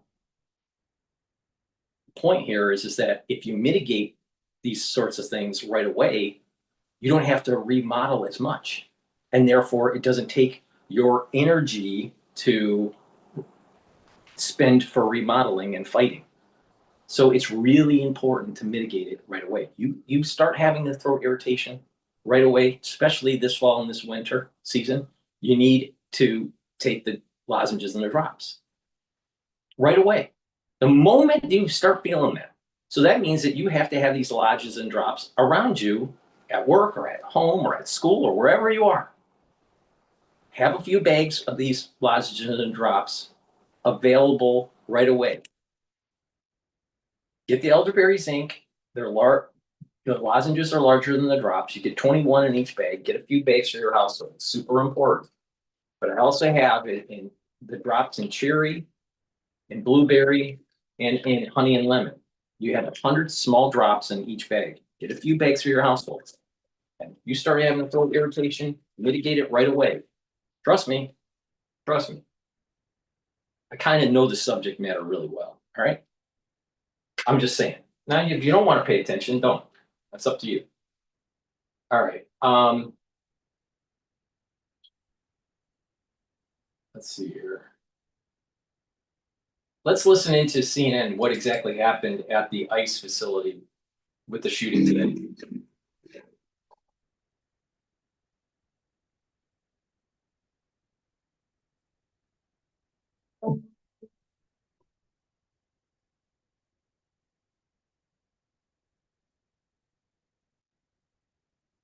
Government opened fire at an ICE facility in Dallas. At least one person is dead, according to police, and we are live with the very latest. Welcome to our viewers in the United States and around the world. I'm Pamela Brown. Wolf Blitzer has the morning off, and you're in the Situation Room.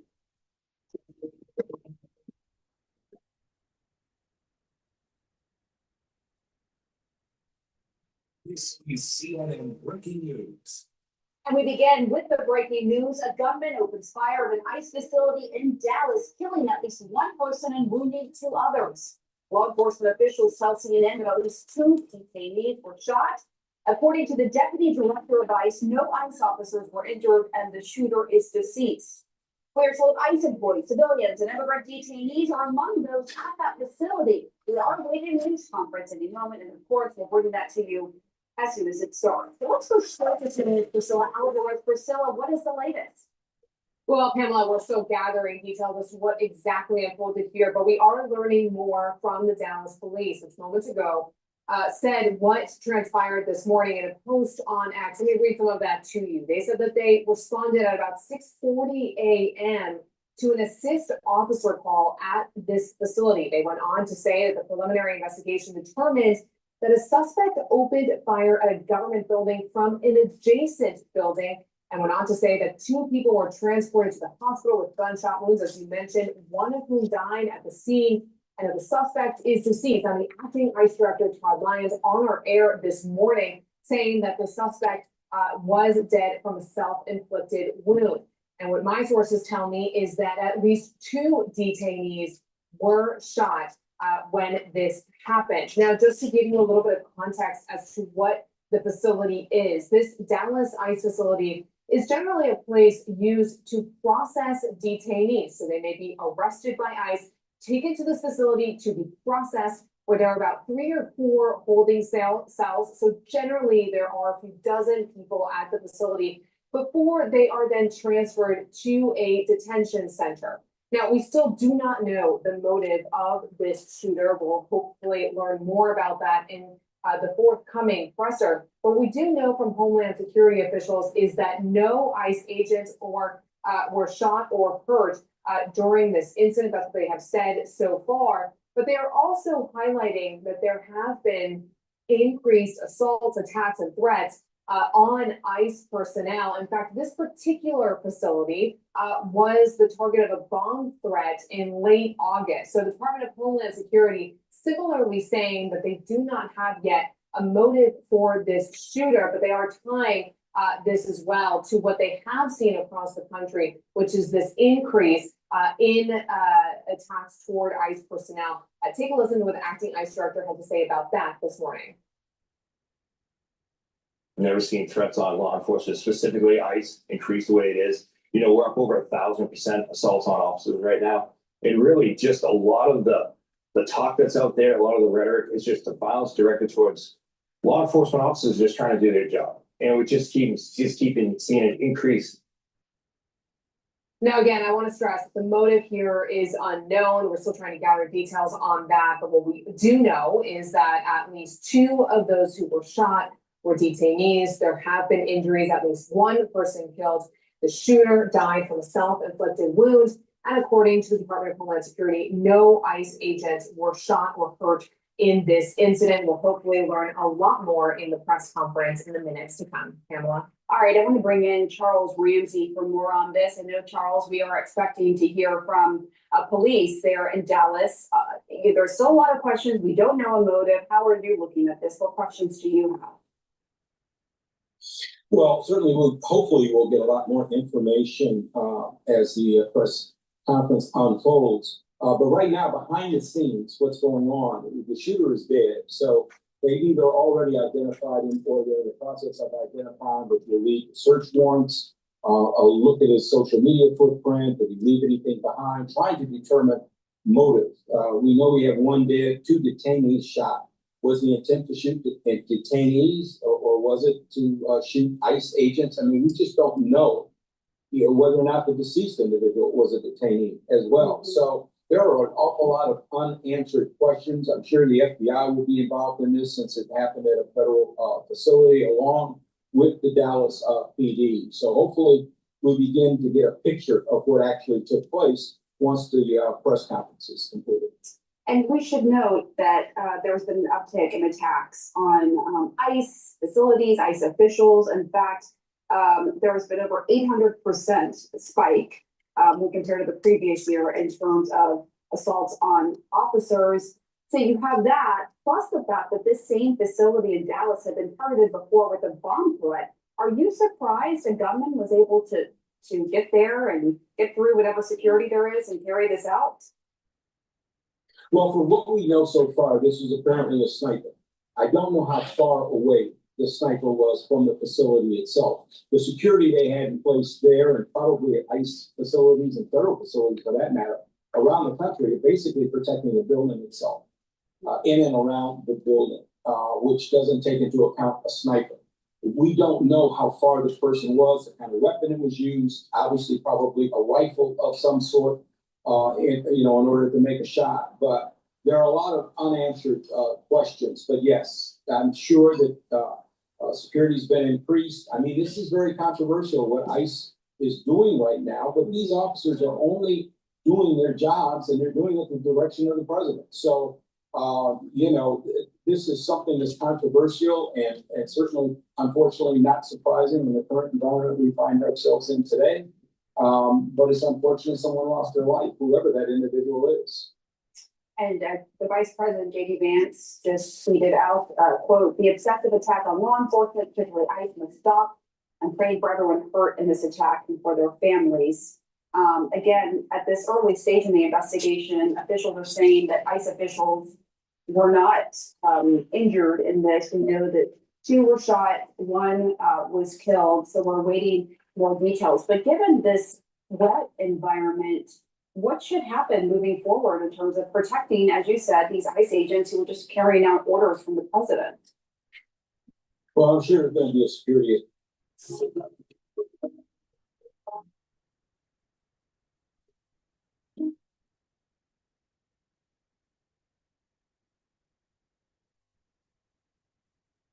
I work 2 jobs, support a family, and drive 3 hours to school. Now funding cuts would keep me from graduating. Is that all you got?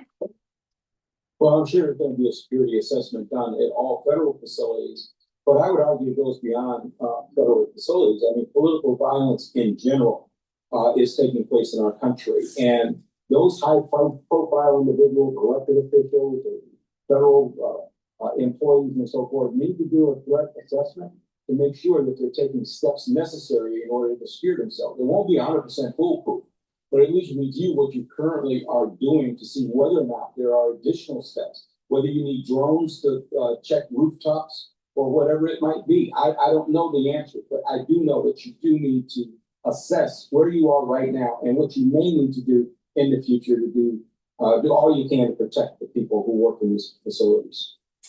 The gunman is dead, according to officials. So how does that complicate this investigation in terms of identifying a motive? Well, I mean, he probably left something behind. They've either already identified this individual, or they certainly can identify him through fingerprints and various other means. And they're going through social media posts. They're going through a vehicle, if you drove a vehicle there, all these kinds of things to try to uncover a motive. Sometimes you never do determine a motive. And I think in this case, he probably will. He took his own life, probably left something behind. Some of these guys want, the world to know why they did what they did, even though it may not make a lot of sense to us. To them, it makes sense. And so I'd be surprised if eventually they don't uncover a motive in this particular case. Right. And just to be clear, I'm not sure if we've identified whether the shooter is a male or female. So we're just waiting for more details, hopefully from police there in Dallas. And as we await for officials to come and answer questions, tell us a little bit more about what you would want to ask them if you were there at that press conference. Well, one question we just talked about, and that is, do you have a motive? Who is the shooter? I mean, do you have an ID? Are you able to share that information? They may not be able to, because in the early stages of an investigation, even if you know who the shooter is, you want time to be able to not only see social media and conduct search warrants, but you want to be able to interview family, friends, all those kinds of things. And once that name is out there, it makes it even more difficult. What kind of weapon did this individual use? How far away was that person? Do you believe the target was actually detainees, or was he actually shooting at ICE agents? Were the detainees outdoors? Under what were the circumstances where they were exposed to sniper fire? I mean, these are all things that, you know, I kind of want to know at this stage in the investigation. Some of that information you'll be able to get, some of it you won't, because it is in the early stages. But it's important to get those answers to protect and address vulnerabilities at these facilities, right? So Charles Ramsey, thank you so much. Marcelo Alvarez, thank you as well. All right, we're going to play the BBC about Kiev can win all of Ukraine back from Russia, according to President Trump. Please go to my store, the-studio-reykjavik.com. Get the vitamin C and magnesium. This helps with your skin, your immune system, and brain function. Super important. And magnesium and zinc helps with the immune system and brain function. Stack them together as part of your anti-aging protocol and to boost up your immune system. But especially take this during the fall and the winter season. Really important. Please go to my store, the-studio-reykjavik.com. The link is in the description of this video. Also take olive leaf extract. Olive leaf extract helps with the immune system and your cardiovascular system. Brings down systemic inflammation and also helps to control your lipid profile. Really important. Please go to my store and get the olive leaf extract. Improve your cardiovascular health and your immune system. Are you starting to notice a theme here? It's really important to boost up that immune system. I also have deodorants for males and females. You can get it in peppermint, lavender, and tea tree, or in citrus. These deodorants are made from essential oils from the Himalayas. Has no aluminum and no baking soda. All natural, and they're dual purpose. You use them as a daily deodorant, but it'll help to detoxify your body. When you're detoxifying your body regularly, you're helping your endocrine system and your immune system. Super important. So go to my store, get a few bars for your households for males and females, detoxify your body, and use it as a deodorant so you don't smell like a crazy liberal, and your immune system is better. And lastly, get the omega-3. Omega-3 will help with your cardiovascular health. What it does is it brings down systemic inflammation. By bringing down inflammation at the vascular level, you're reducing plaque formation. Omega-3 helps to bring down LDL levels and increase your HDL levels. That's really important because less LDL means less plaque. And omega-3 helps to prevent red blood cells from sticking too much. So that reduces clot formation. And I'm really sure that more clot formation is going to be taking place in the fall and the winter. So it's really important for you to start taking omega-3 like right now. And oh, by the way, stack with nattokinase to get synergistic benefits. But if you don't want to pay attention to me, don't. But people are going to have problems in the fall and the winter that are the normal seasonal problems in terms of symptoms. But overclotting, and oh, by the way, there's a shock, an aftershock after, where it's early onset of dementia.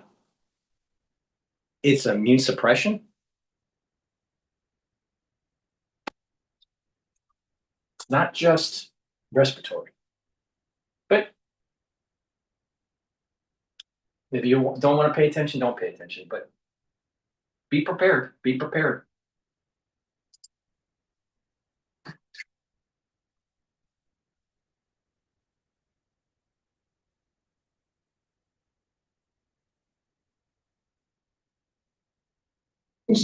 There's a way to save yourself. Introducing fast absorbing vitamin drops. Hive Energy. Grip, stability, precision. That's the essence of driving. Lawson. Ukraine's President Zelensky says there's been a major shift in Donald Trump's position on Russia, with the US president saying Ukraine could take back all the territory it's lost. After President Zelensky and Trump met on the sidelines of the UN General Assembly in New York, the Ukrainian president welcomed what he called a new closeness in Mr. Trump's position. Our State Department correspondent Tom Bateman reports from New York. Volodymyr Zelensky came to New York and found President Trump, this time giving him and his country high praise and an unprecedented claim that it could eventually force Russia out. After their meeting, he posted, "I think Ukraine, with the support of the European Union, is in a position to fight and win all of Ukraine back in its original form." Mr. Trump was asked about the recent incursions by Russian planes and drones into Estonia and Poland. Do you think that NATO countries should shoot down Russian aircraft if they enter their airspace? Yes, I did. After their talks, Mr. Zelensky suggested what the US president had said amounted to a significant shift. Today, we had good conversation with President Trump, and I think he understands but today that we can't just swap territories. It's not fair. It's not the real. So you think his position has changed? Yes, I think so. And God bless it. I really count on this. It was 5 weeks ago that Donald Trump invited Mr. Putin to Alaska, a red carpet welcome onto US soil, and even applause for the leader that invaded Ukraine. But his attempts to woo the Russian president into any concessions failed. Moscow was still demanding more Ukrainian land than it already had as part of any truce. You're gambling with the lives of millions of people. You're gambling with World War III. You're gambling. Mr. Trump has shifted positions on Ukraine and Russia multiple times now, from his Oval Office ambush of Mr. Zelensky, now lurching back into much clearer support for him. At the UN, Mr. Trump called Russia a paper tiger, saying it was not a real military power. Western diplomats have welcomed the remarks, but say they should still be taken with a pinch of salt. Even so, Ukraine's key European allies are running with what he said. I welcome the proposal we saw a few hours ago from the President of the United States, recalling the gradual weakening of the Russian economy.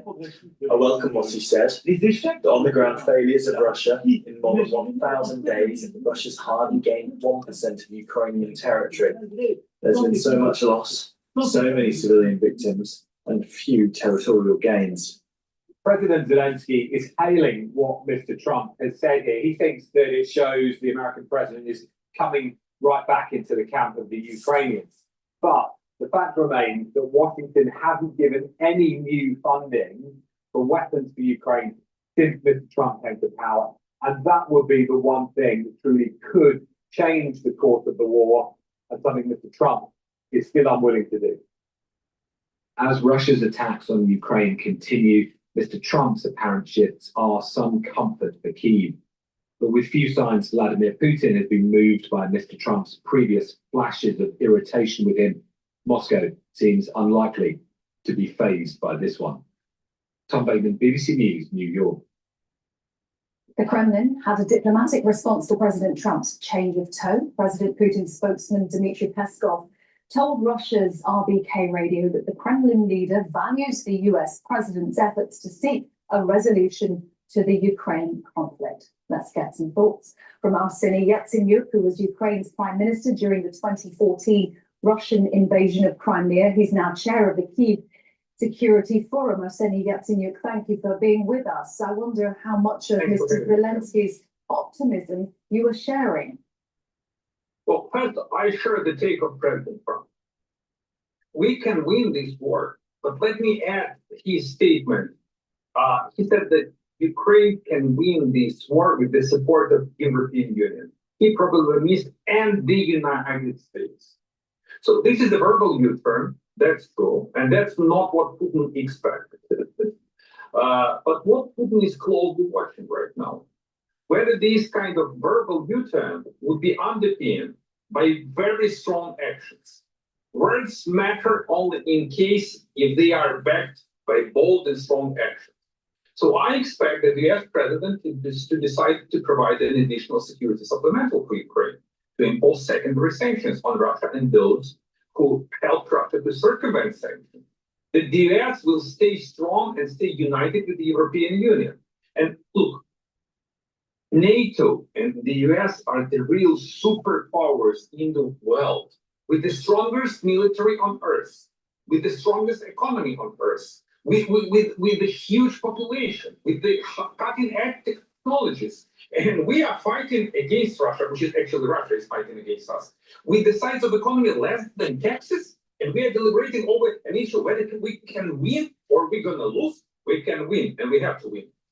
You talk about this shift, this verbal U-turn needing to be followed by concrete actions, because many will say Donald Trump tends to agree with the last person he spoke to. Couldn't there be yeah, but people are saying that there could be another verbal U-turn that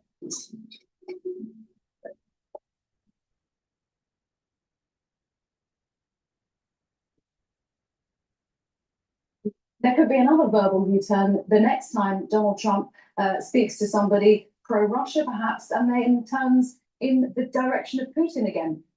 How confident are you that this is a real significant shift?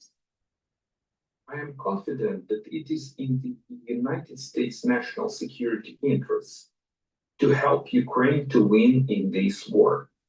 I am confident that Trump doesn't want to be humiliated by Putin, because Putin already played Trump in Anchorage. Putin already made zero concessions, but he got everything that he wanted. And I strongly believe that Trump has realized that this kind of tapping along with Trump plays against the Trump. The US is facing midterm elections. And look, the majority of Americans still support Ukraine, both Dems and Republicans. So to put it in a nutshell, it is in the national security interest of the United States to help Ukraine, and it's in political interest of the President Trump to help Ukraine. So, and I believe that he's going to follow this path. So you think there has been a realization by President Trump that he has been played by President Putin, but why, in that case, have we not seen the sort of actions that you say you want yet?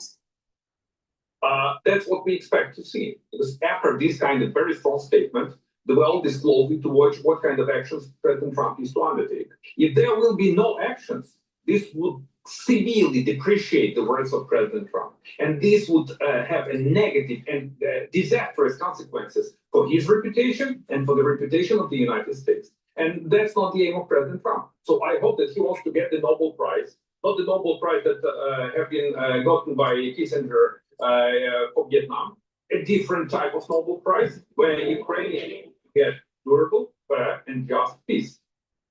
Arsenij Yatsenyuk, former Prime Minister of Ukraine and chair of the Kyiv.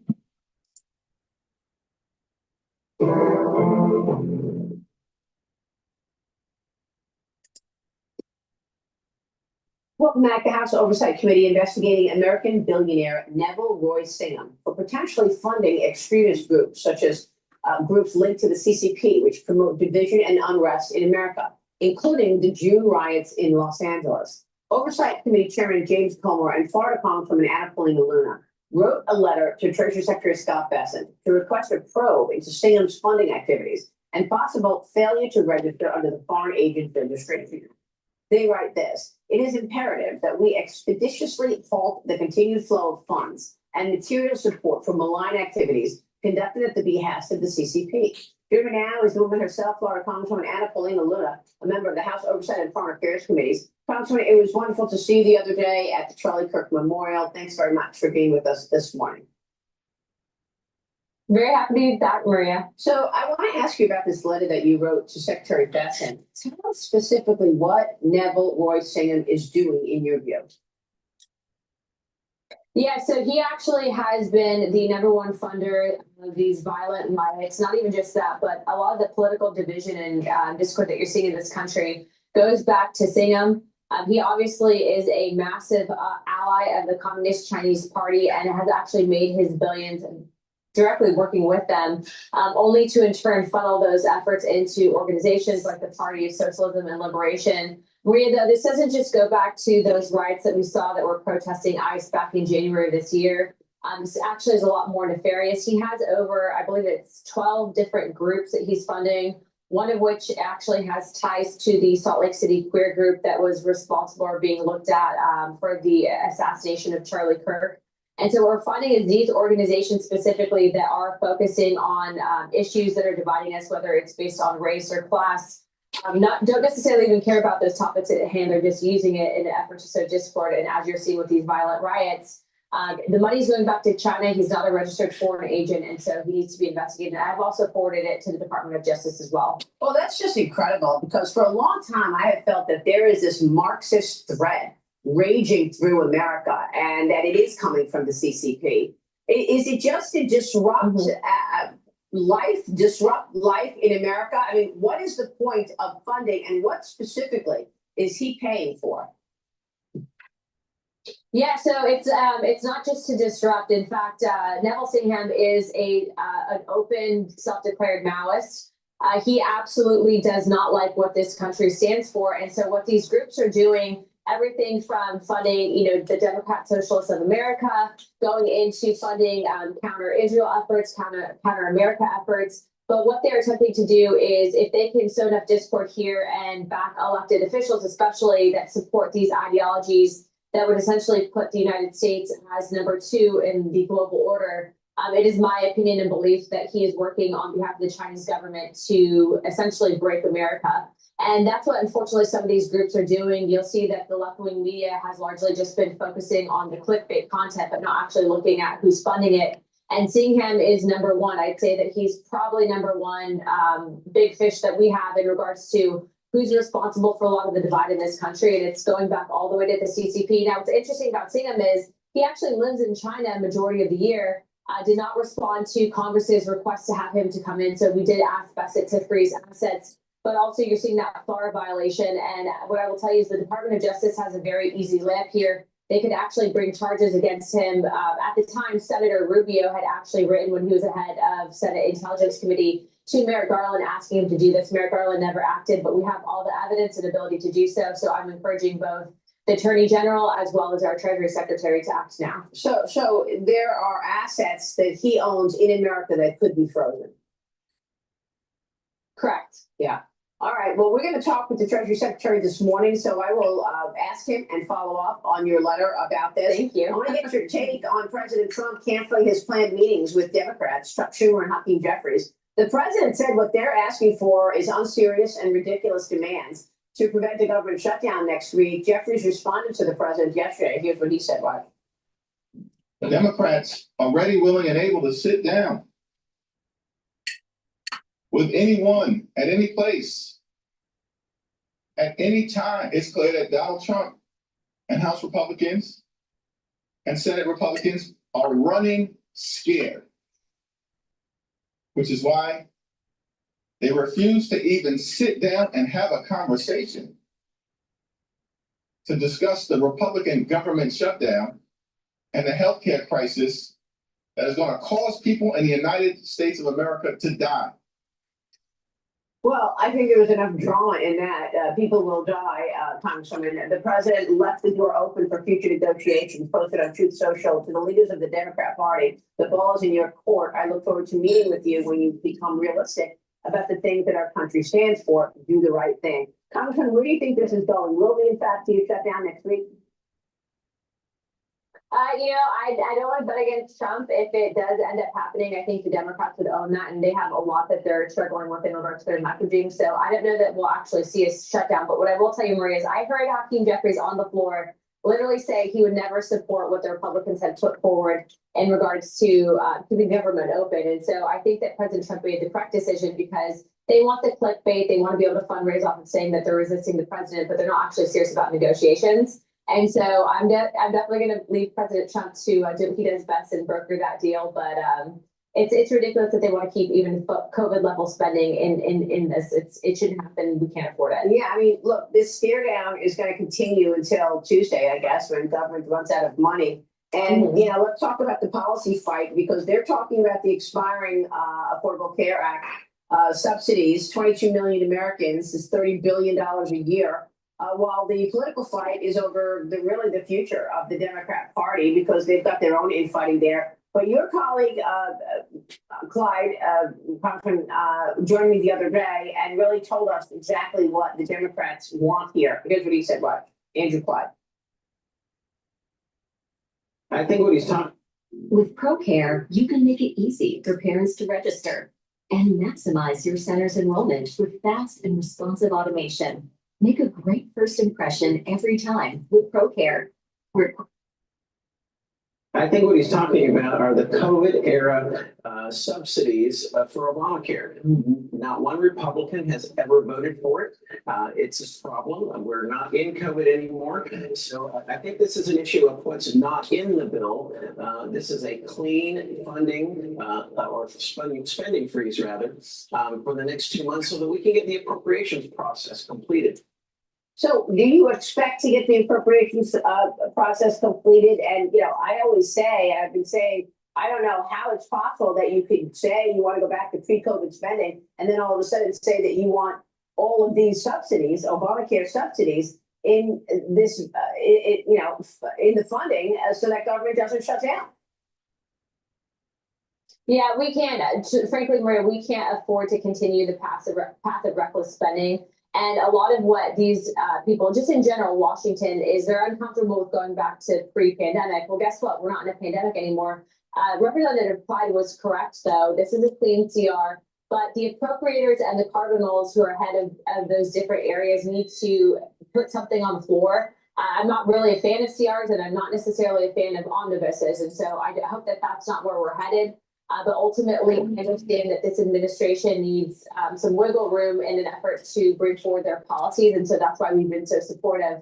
But look, what we're dealing right now is with half of the conference, right? The Democrat half that actually wants to be obstructionist rather than provide a plan. And so they're not actually serious about working with the president and negotiating. And so I hope that the president and the speaker stand firm in their positions. And if there is a shutdown, then it's going to be on them. Ashley Davis, good move that the president canceled the meetings? Yes, absolutely. There is absolutely no way that they would have negotiated good faith. They asked for $1 trillion more. Congressman, it's great to see you this morning. Thank you. Thank you. All right, Anna Paulina Luna joining us. We'll be right back. Stay with us. Your business is crushing it, but unless they've got the right help desk software. Oh man, it's just won't stop. We're gonna go to a video by the Hill about Rubio and Stephanopoulos. Please go to my store, the-studio-reykjavik.com, and get the Myotrol. Myotrol will help to allow for gene expression to build muscle. This is really important for males and females, 40 years of age or older. Do resistance training. Take the Myotrol, drink it with filtered water. This has polyphenols, flavonoids, and lignans to help with the gene expression to build muscle. Super important. And it will help to improve the health of your mitochondria. So you have ATP to maintain and build that muscle. This stacks well with Gladiator barley, and Myotrol can be used if you're an athlete, younger or older, so you can help with your strength training for your sport. Please go to my store, the-studio-reykjavik.com, and get the Myotrol.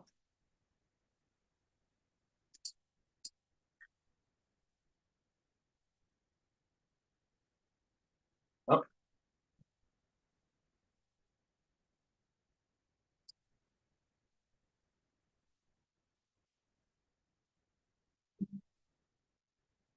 Stephanopoulos and Secretary of State Marco Rubio got into a heated exchange this week after the anchor pressed Rubio on the impact of cuts made to USAID. Here's what happened. A study earlier this year published in the Lancet Journal took a look at the funding cuts those made to USAID. The report warned that without the funds, 14 million people could die over the next 5 years, with kids under 5 making up as much as a third of those likely to die. Now, Stephanopoulos pressed the secretary on the idea that funding cuts have led to death and could lead to more. But Rubio pushed back on that idea. Take a listen. No one has died because of the aid cuts? Are all those aid organizations? That's ridiculous. Well, first of all, well, then they died because England didn't give enough money, or Canada didn't give more, or China did. Let's blame the other countries that don't do any foreign aid. Rubio continued blaming gangs and criminals for stealing aid.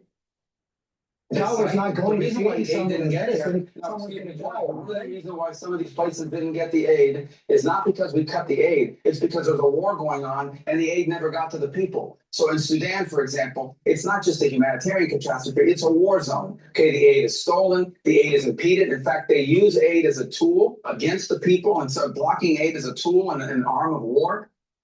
When pressed again, Rubio left a visibly frustrated Stephanopoulos with this. The United States has saved more lives and continues to save more lives than any other country in the world. And we're going to continue to do it, but we're going to do it the right way and in a responsible way. We're not going to continue to pour billions of dollars out the door of American taxpayer funds for programs that don't work, and in some cases were flat out corrupt. I thought that was some great points from Marco Rubio. They keep citing this number. 800 bajillion people died yesterday because we reduced USAID funding to someplace. It's emotional blackmail, psychological manipulation. What was the plan? Was just that forever U.S. taxpayers need to send money to wherever it is, Africa, Asia, and there'll be no effort to create a sustainable infrastructure there to shift this from being an American taxpayer problem to something that the people there. There's two problems with this whole issue. One, the Democrats and even the deep state is trying to maintain this USAID. One, because there's corruption and people are on the take and they're making money on it. And two, the deep state wants it as a tool for international policy.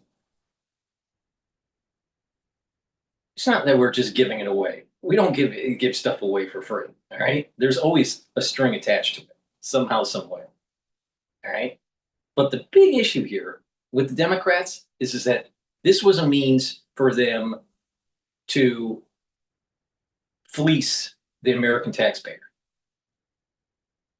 So no, we should shut it down. Let other countries deal with it. Providing for, again, I think the American people are very generous, extremely generous, and we need to stop being generous for this or that program, targeted programs that are narrowly going to stave off some humanitarian crisis or disaster. But we can't just be, dropping money into war-torn areas where, to Rubio's point, the aid is seized by terrorists or by militias or whoever. And also, it just can't be. I mean, ask the American people: do you want indefinitely to be sending millions of dollars to a place that has this crisis, a food crisis or medicine crisis? What is the plan to have a hospital there, or to have distribution of medicine there, or food there? And why is no one else responsible for this, just the U.S.? I think those are all points that resonate with the American people. I'm certainly open to reform within some of the places that Doe was looking into to cut, including USAID. I was always upset about the strategy and the lack of strategy in regards to it. So it was almost like pulling the rug from underneath us right now, or just asking people to get up, move back, and move the rug, right? There's a way to go about it. And what we did was cut aid abruptly. And so it caused a disaster worldwide. Not have a conversation with China, with the UK, and say, hey, can you guys put more money so we can balance the scales here, or free to, like you said, build a hospital, do these things. We just pulled the rug out and then people died. Now, Stephanopoulos is not going off of just feelings. He actually is sorting numbers. So the Lancet report they're talking about said that yes, 14 million deaths may happen. Believe me, because of the lack of testing with the inoculations, more people died in the United States than anyone that died because of pulling aid from USAID. And where's the liberals whining about that? Oh, my body, have my choice, I thought. You know what? In America, we need to totally nullify liberals. Get them out of the politic. They have destroyed this country. We need to go into conservative. We need to be have more of a conservative mindset in this country. It's about individual. It's about the individualism, not collectivism. But, you know, a liberal wants to tax everybody to death. Freebies, freebies, freebies, and then tax more, tax freebies. I thought it was free. It's never free. You know what? Have these other countries pick up their own, deal with their own problems. The United States should stop paying for other people's problems. That includes Israel. In the next 5 years, based off of current numbers, and trajectory would happen after we pulled the rug. But separately, a mathematician from Boston University looked at a mathematician to save the earth. But a mathematician looked at the numbers too and said they're exceeding 10,000 people dying already. Another professor researching this said 224,000 children could die even sooner than that. And so this is not about the fact that it's all the US's fault. For me, this is about the fact that it was handled so poorly that this many people did not need to die. And there was a way that we could have come together, like we're having a conversation in the UN about how to handle this as a world. If we're trying. Where was her concern during 2020 when there wasn't adequate testing of the inoculation? She didn't seem to care then. The aid to other people or the superpowers of the world, at the very least, and figure out a way forward. I know it's not a responsibility, but we were already there, so why pull away things that are essential, like disease surveillance or clean water or vaccination availability that we have the capacity to give? We can pull it back slowly and figure out how to work with other nations to continue having it there or have them be self-sufficient. We should be trying to make them self-sufficient, in my view. Now, coming up, Jimmy Kimmel has officially made his return to late night TV. Stick around and see what he had to say.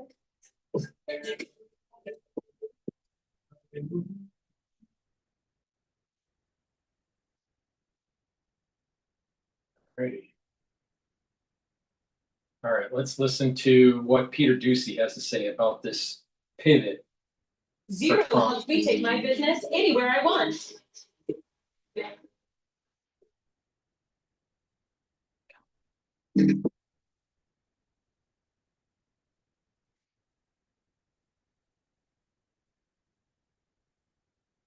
President Trump pushing for peace at the United Nations meeting while also fully throwing his support behind Ukraine to fight off Russia's invasion. What an explosive day yesterday. Senior White House correspondent Peter Ducey joins us with more. Peter, go ahead. Good morning. President Trump now says maybe Russia is a paper tiger. And we've come a very, very long way from earlier in the term and his belief that it's both Putin and Zelensky who are being stubborn here. Was a surprise for me. You're right. I was very positive signals from the side that Trump and America will be with us to the end of the war. Yes, we will see. Yes, we will see. But God bless, it will be so. Here's the new President Trump position on Ukraine. After getting to know and fully understand the Ukraine-Russia military and economic situation, and after seeing the economic trouble it is causing Russia, I think Ukraine, with the support of the European Union, is in a position to fight and win all of Ukraine back in its original form. In the map on screen right now, you can see Russia has been nibbling at the edges of NATO territory in Europe, probing airspace with fighter jets, something President Trump says should result in returned fire. Mr. President, do you think that NATO countries should shoot down Russian aircraft if they enter their airspace? Yes, I do. What progress do you think has been made on ending Russia's war against Ukraine since the last time you saw President Zelensky? Well, the biggest progress is that the Russian economy is terrible right now. As you know, it's crashing. And that, frankly, Ukraine is doing a very good job of stopping this very large army. A few weeks ago, when President Trump met with Putin in Alaska and then Zelensky here at the White House, he was talking about some kind of a land swap, ending the war by giving Russia some Ukrainian land and giving Ukraine some Russian land. That is not the case anymore. He thinks that Ukraine can take it all back, and he continues trying to be the middleman between Russia and Ukraine to end this war. He is not looking to make international coalitions like the United Nations, where Russia is still a member of the Permanent Security Council. Later on today, Secretary of State Rubio is going to meet with his counterpart, the Russian Foreign Minister, Sergei Lavrov. Back to you. Peter, what made the president change his mind essentially and say with the help of NATO and with the help of Europe, Ukraine, Kyiv can get back all of its borders? Was it he's just fed up with Putin? Zelensky says that the specific thing that the president is the most mad about is that Putin has lied to him. He tells him one thing on the phone or in person, and then President Trump has ways to figure out what's going on the battlefield. He's got the entire Defense Department with eyes on what's going on. He knows if Putin is telling the truth or not. Putin has not been telling the truth to President Trump, and he's had it. Thanks so much, Peter. A great show on Sunday. I mean, what a great interview. Yeah, fantastic. Thank you. We're trying to do something a little bit different, kind of like a next gen Sunday show, and so I'll be there every other week. Jackie Heinrich will be there when I'm not, and it's going to be a lot of fun. Yeah, maybe shorts and short sleeves next week, just to be uniform. Some hoodies. Yeah, or hoodies. Belichick hoodies. Yeah. You know what? Why not? Again, we're trying something new. I could just cut the sleeves off like a sport coat. It's up to you. I don't want to tell you. It does cost a lot of money. All right, thanks so much. Thank you, Peter. All right, so I was amazed by that Truth Social push. You know that I firmly believe that Ukraine has fought extraordinarily well. They're the second biggest army in Europe. And when the president said, you know, it's not really our fight. Well, do you want the second biggest army in Europe enveloped by the third biggest army in Europe? And then they'll be looking at all our allies. When the president came out yesterday and said, if you see those planes in your area, should you shoot them down? The answer is yes. Well, Estonia experienced it, Romania experienced it, Poland experienced it, Belgium experienced it. And when the Polish official heard that, Trump's declaration, he says, Roger that. They're ready to do it because they had a bunch of drones hit. And I also think when he says Russia has been fighting aimlessly for 3.5 years, that what should have been a real military power, a quick win. This does not distinguish Russia. In fact, they very much are making them look like a paper tiger. When the people of Moscow find out how bad it is, they're not going to be happy. Ukraine has great spirit, and they also have drone technology, and they're beginning to take a toll on the refineries of oil and gas in Russia. There are lines. Inflation is in double digits right now, and just to get gas in what is a gas station of a country is hard for the Russian people. That's what Ukraine is doing. So the president tried to give Putin an opportunity. He wanted to be the peacemaker, but Putin thought he could embarrass the president, kept stringing him along. And so I think the president, I kept telling people, just be cool. Just be cool. Allow the president to try to get this. Putin will eventually overplay his hand, which he has, and the president is not leaving any ambiguity. As you notice, when they asked him, should they shoot him out of the sky, he didn't even flinch. He was like, yeah. His True Social post says, okay, Ukraine can win the war, but he's also saying the Europeans have to do more. And when he says do more, you can't fund the war. So if you think Putin is a threat, stop buying the oil. Stop buying the oil. And they have. They said they've done that, and we're going to backfill with the natural gas and oil. Smart. Caroline Leavitt, the White House press secretary, talked about Trump's frustration with Vladimir Putin. President Trump has been very clear that he's been increasingly frustrated with both sides of this war for a very long time. But most recently, he's been incredibly frustrated with President Putin and Russia, who continue to talk nice, but then we wake up every morning and in the West Wing, we're receiving reports about how Russia bombed Ukraine and they continue to kill innocent civilians. And the president is making it very clear that Russia is in a very weak position, and he's absolutely right. The president has said that we are going to continue selling weapons to NATO, and NATO and Ukraine can choose how to use those weapons. But the way that this weapon arrangement has now taken place under President Trump is putting America first, because we are selling these weapons to Ukraine and to NATO, and NATO is backfilling those weapons to Ukraine. So the American taxpayer is benefiting from this. That's a change and a shift in position from the Biden administration. He's going to get Democrat and Republican support for that. Keep in mind too, there's some technology that Ukraine has that can help us. The drones, and Pete Hicks, the Secretary of War, came out and said we have a huge problem. We got to get more drones. And Ukraine said, "Excuse me, I could do that for you." Because a lot of the most effective people are in basements now making this stuff. So it's going to be interesting because Republicans and Democrats backing the president on an international initiative. He's going to find a lot of people happy about this. I'm Steve Ducey. I'm Brian Kilmeade. And I'm Ainsley Earhart. And click here to subscribe to the Fox News YouTube page to catch our. Before we go to the next video, please go to my store, the-studio-reykjavik.com, and get the Clarity Factor. Clarity Factor will get rid of that brain fog. It'll allow you to improve your neuroplasticity, so you're thinking faster, your memory will improve. This is very important so you can concentrate on tasks at home, at work, in school. It's a great supplement to help with your neurons. Please go to my store and get the Clarity Factor, super important. Also, another great neuroprotector is ubiquinol. Ubiquinol is the most bioavailable form of CoQ10 that you can get. Ubiquinol will soak up free radicals because it's an antioxidant. It'll help the health of your mitochondria so your energy levels will go up. And ubiquinol helps with neuroprotection. Stack it with the Clarity Factor. That's a great neurostack.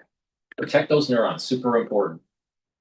You're going to know within the next 5 years, people that are age 40 or older, because of the shock that we went through in 2020, about 30% of your network, social network, will probably get early onset of dementia.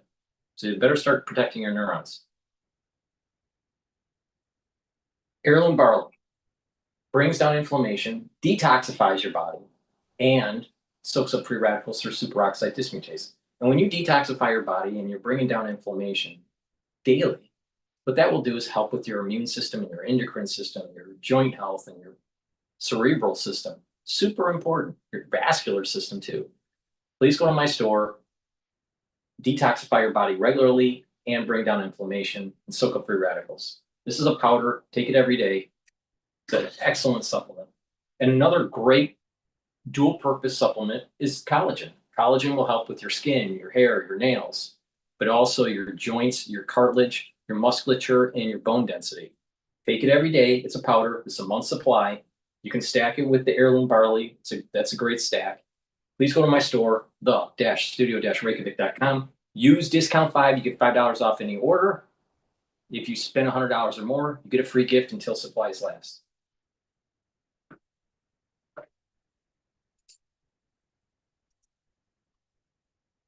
The Russians have got hold of now. Could the Ukrainians get that back in the way that President Trump suggests? Well, they almost certainly can't get Crimea back for the foreseeable future. They probably can't get all of it back. But maybe they could make inroads. Maybe they could push the Russians back. And if they began to push the Russians back towards their 2022 starting lines before February 2022, then I can guarantee you that President Putin would become a lot more keen on ceasefires if he started to lose some of the territory that he spent 3 years taking. Watching Sky News Today coming up. A massive breakthrough in the treatment of Huntington's disease.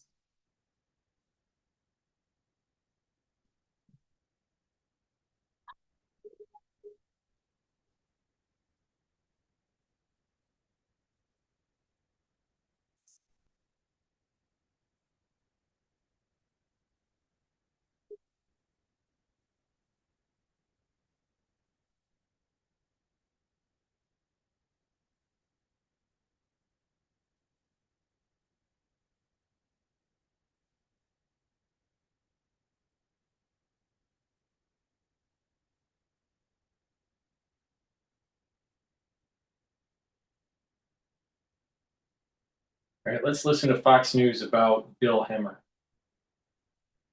Not Hemmer, Bill Maher. Every item finds a new home in our neighborhood. Carrot, the local secondhand marketplace. Grip, stability, precision. That's the essence of driving. Lawful. Real-time host Bill Maher spars with big-time Hollywood director Rob Reiner over conversations reaching across the political divide. Now, Reiner said there should be conditions met before the right and left in America talk to. You're going to try to talk to somebody and you have a point of view, the other person has a point of view. Before you have the exchange, you have to agree on certain facts. No, you don't. You can't. Once you start down that. Well, no. But these are, you just have to talk to people. No, you talk to people. But if somebody says 2 + 2 is 4 and the other guy says, no, it's not, how do you begin the discussion? Because Rob, that's a slippery slope. I'm so curious to hear your thoughts on this as you lead one of the most popular political podcasts in history. What is your take on this? I mean, I'm a little uncomfortable with how much I'm agreeing with Bill Maher lately, but he's absolutely right. And, you know, the thing is, I worked on Capitol Hill for an awful long time, and you got to know Republicans and Democrats, all kinds of different people. I've found that a sense of humor goes a long way of just bridging divides. If you sit down with like Rob Reiner and you're going to argue about like Medicaid policy, like that doesn't sound like a lot of fun, and you're probably going to end up in a fight in an awful lot of ways. But if you have shared experiences and you're talking about families and kids and you're laughing about what is the ridiculousness of politics, which by the way, you can't laugh about that. And if you find anybody you can't laugh about today's politics, they have no sense of humor, and it doesn't matter whether they're Republican or Democrat, you probably shouldn't be hanging out with them because it's hilarious. But yes, this is the conversation that needs to happen, but also just this collective community and neighborhood again, where people just sort of care about each other regardless of what your views are or boxes you check. And it doesn't mean that you don't have your own convictions. It just means having a little humanity in the process. Well said. I felt, Kaylee, that the two of them sort of had different expectations of what they were talking about. Because it seemed to me that Rob was sort of in there to have the two sides reach an agreement, whereas Bill Maher was just fostering the possibility of a conversation where you just listen to one another. Yeah, I think that's a great and admirable thing. I mean, I had many such conversations in liberal academia, and they were powerful and meaningful, and it's great to have that. But not to make this a totally partisan segment, but I have to, because Rob Reiner said you have to agree on certain facts. Okay, there's some people he needs to excise from his circles. I'm not sure if he's friends with Jimmy Kimmel, but a fact is that we know this assassin had a left-wing motive. And Jimmy Kimmel went on and said the exact opposite. That was a lie. And then you have Kamala Harris, who has now said twice this was the closest election in history. If we want a common set of facts, start by looking with them, start by looking at your own party, because we can all agree with authorities there was a left-wing motive, but you have Jimmy Kimmel out there denying. Right. So wouldn't a conversation then be the great place to say, actually, sir, here's the statistics. It wasn't close at all. No, I think you brought up such a great point that one person is just trying to listen and talking about connecting, and the other person is trying to win an argument and nitpick at things. You know, we talk about how do we get to this point? I really think it starts really, really at a basic level. And this is why it's so important that people get back to the dinner table and have dinner. You know, families also don't agree on everything. And you learn how to have, you know, those kinds of conversations around the dinner table, because it's so much easier around a dinner table because you have so much in common and you love each other. And if you can take that feeling of, like you said, the humanity into another, I mean, that's where you learn. And then, you know, we have to do a better job at our universities. I'm so sick of diversity of everything except diversity of thought at our universities. And, you know, the big Fox News alert to me about Harvard was that we were giving money to them. We shouldn't give money to these universities, but we certainly shouldn't give money to universities that don't have some sort of parity in thought when it comes to, and philosophies and ideologies when it comes to our professors. When I did this, I realized it was a scroll, and that's dates me. Yeah. Laura, here's what I was thinking about with you, that in the entertainment industry, you know, people consume and appreciate what you give them, and that people can certainly lead by example. Can't the entertainment industry set a new trend of civil discourse so that it's not just happening on campus led by Turning Point, but that it actually also is showcased in radio and podcasts and on television, where people see two hosts that sit down and have a civil, thoughtful conversation instead of sort of monetizing the argument and the soundbite? Well, I think that would be lovely. Can we do that, Hollywood? I would love that. The problem that I find, though, is that I think a lot of their arguments they know would be negated immediately. Yeah. It's why they got so upset over Charlie, because he was able to completely dismantle their arguments with maybe a sentence or two. That's all it took. What I was thinking about as I was listening to these two men go back and forth, and I agree, the times that I'm agreeing with Bill Maher shocks me these days, but I kind of love it. He's coming to your side. He really is. It's not you. That's not that they're going to. Yes, no, I agree with that. But what I thought about was Dean Phillips. He ran for president as a Democrat, and there's this very interesting interview where he says, "You know what I did? I recently was across the street from a Trump rally. This was back like a year and a half ago." He says, "I was kind of curious, and I wasn't sure what I was going to get, but I walked over to that Trump rally, and you know what? I was welcomed. Everyone was happy to see me there. The atmosphere was positive and very inviting and welcoming. I think some of these people have been given such bad information. They're like, let's just cancel everybody on the other side of the aisle. This is from the left. if Rob Reiner would like, I can set up for him a trip to a Trump rally and maybe we can totally change his mind on all the things. I think people are often shocked how much more we have in common than we are, and then, you know, we have differences. And I think it's time we got back to the basis of who we are as a country, which is civil discourse and sitting down and talking to one another. It's pretty basic. Bravo.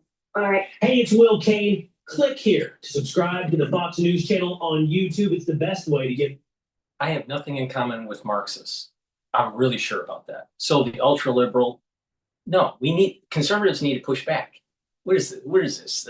We need to sing Kumbaya and play patty cake with the ultra liberal? No.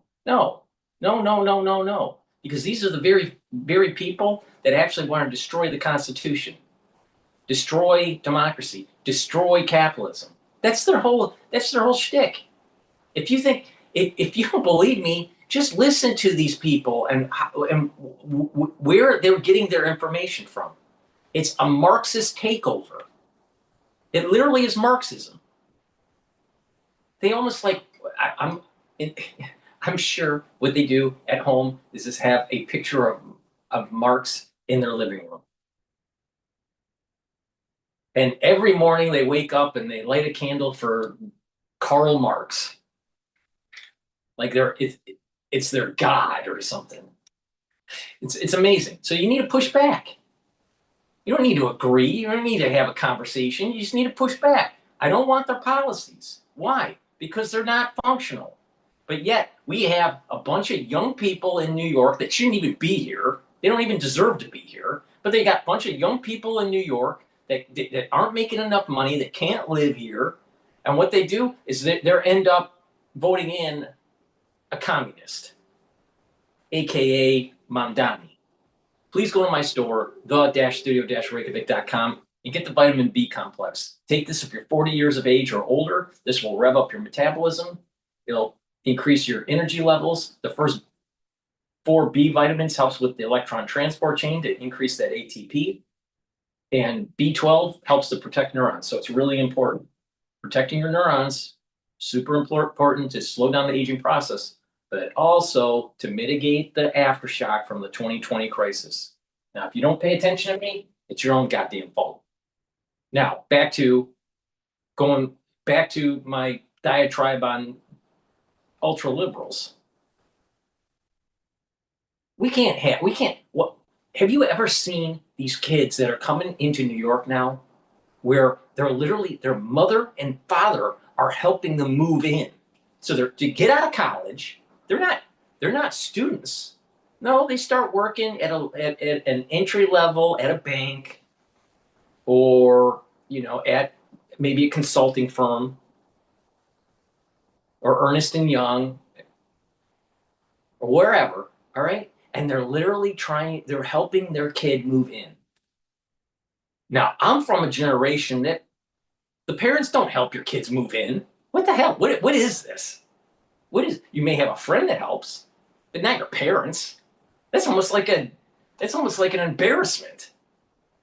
I'm starting to notice that the younger generation, they're coddled.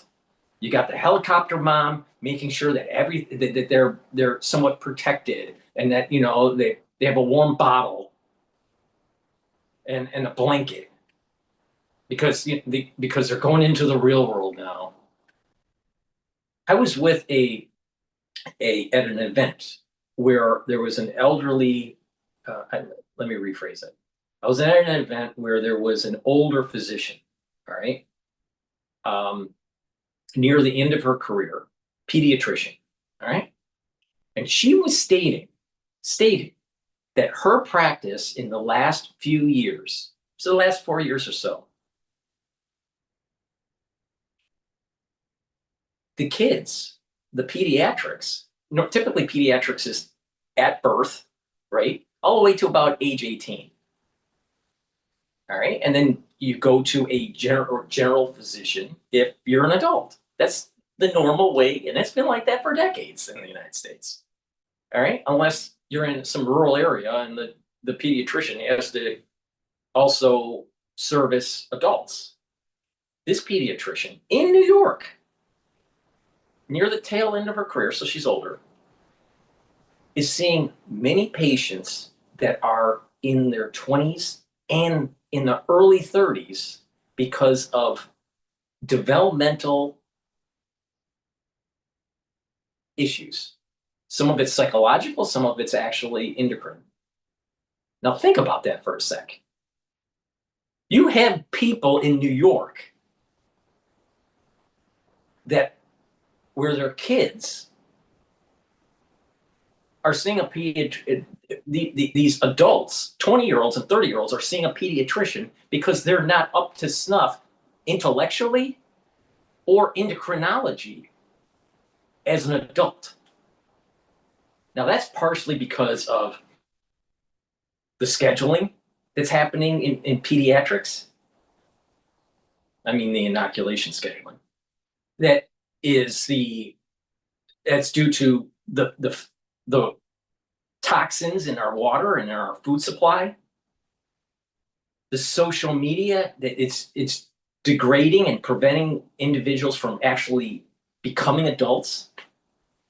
The lack of participation in physical sports. These are all stressors that are actually preventing someone that is in their teens to actually move into real adulthood. And this is due to the ultra-liberal. The ultra-liberal thinks they know better. The ultra-liberal seems to be against RFK Jr. to make the scheduling more safe.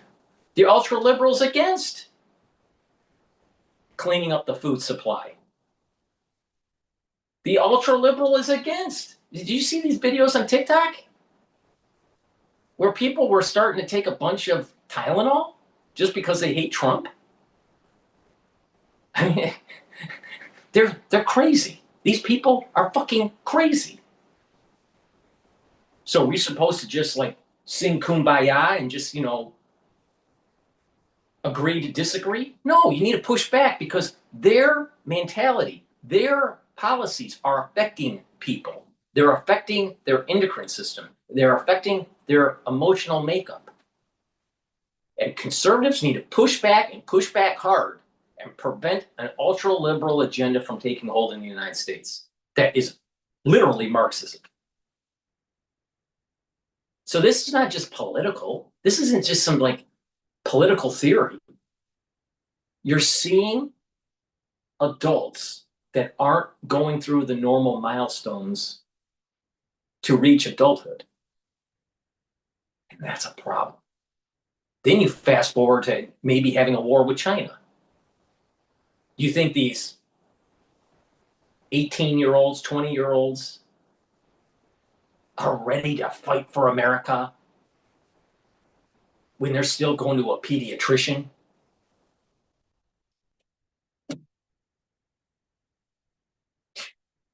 It's amazing. And so psychologically, these helicopter moms, they created this mess. They created this mess. Oh, they paid attention to the scheduling. They thought everything is just going to be just perfect because that's what the CDC says. And meanwhile, they have a kid that's a literal retard.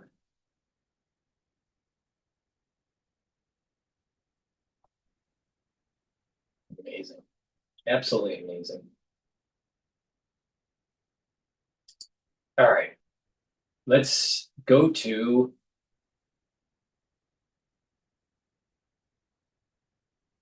what's interesting is there's Huntington's disease has some successful treatment. I should do another video on that. I won't do it in this video. I'll do it in a different video. There's some important discovery with Huntington's disease. All right, let's go to GB News. Terrible mayor who wants Sharia law. Today, Sadiq Khan has hit back, calling Trump racist, sexist, misogynistic, and of course, Islamophobic. With all the latest in the transatlantic tirade. Yeah, but Khan, the mayor in London, you think London is a nice place now? It's a caliphate, just like Dearborn, Michigan, and Hamtramck, Michigan. You know, the big difference is London used to be a major financial center. But I wonder if they keep on having a caliphate in London, do you think it will maintain its prowess in the financial world? Probably not. Why? Because big finance needs to charge interest. That's a little hard in Sharia. Council of Sanctuary after a huge backlash from locals. I'll be joined by the defiant Labour councillor who's saying we don't need a bank to show that we're welcoming. That's it coming up in the next hour.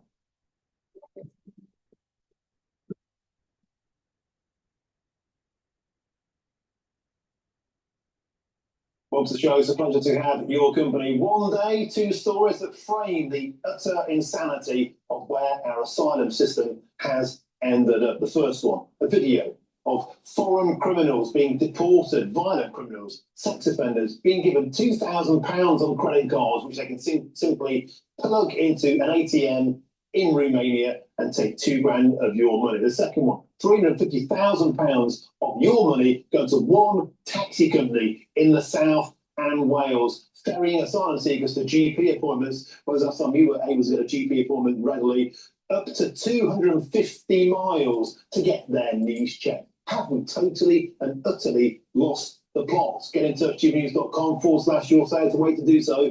But that's time for your headlines, and here's Tatiana Sanchez.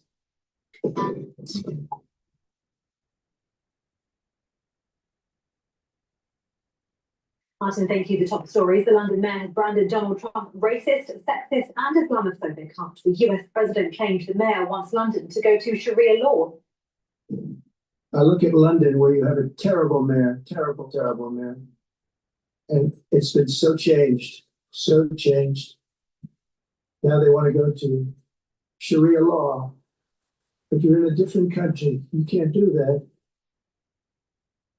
Sadiq Khan hit back, saying he has squatters' rights in Mr. Trump's head and is thankful for record numbers of American visitors. Labour dismissed the attempt, saying the president was misreading London and stressing it remains a global hub of law, culture and creativity. Reform UK leader Nigel Farage backed Trump's concerns, saying Sharia is an issue in London, but not an overwhelming one. Volodymyr Zelensky addressed the UN General Assembly today, opening his speech by saying only we can guarantee our own security.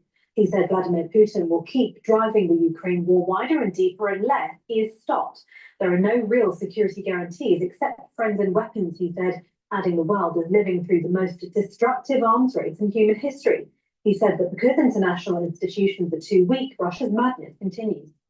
Estonia had to call a UN Security Council meeting for the first time in history because Russian fighter jets deliberately entered its airspace. Moldova is defending itself again from Russia's interference. We are helping Moldova, and Russia's trying to do to Moldova what Iran once did to Lebanon. And the global response, again, not enough.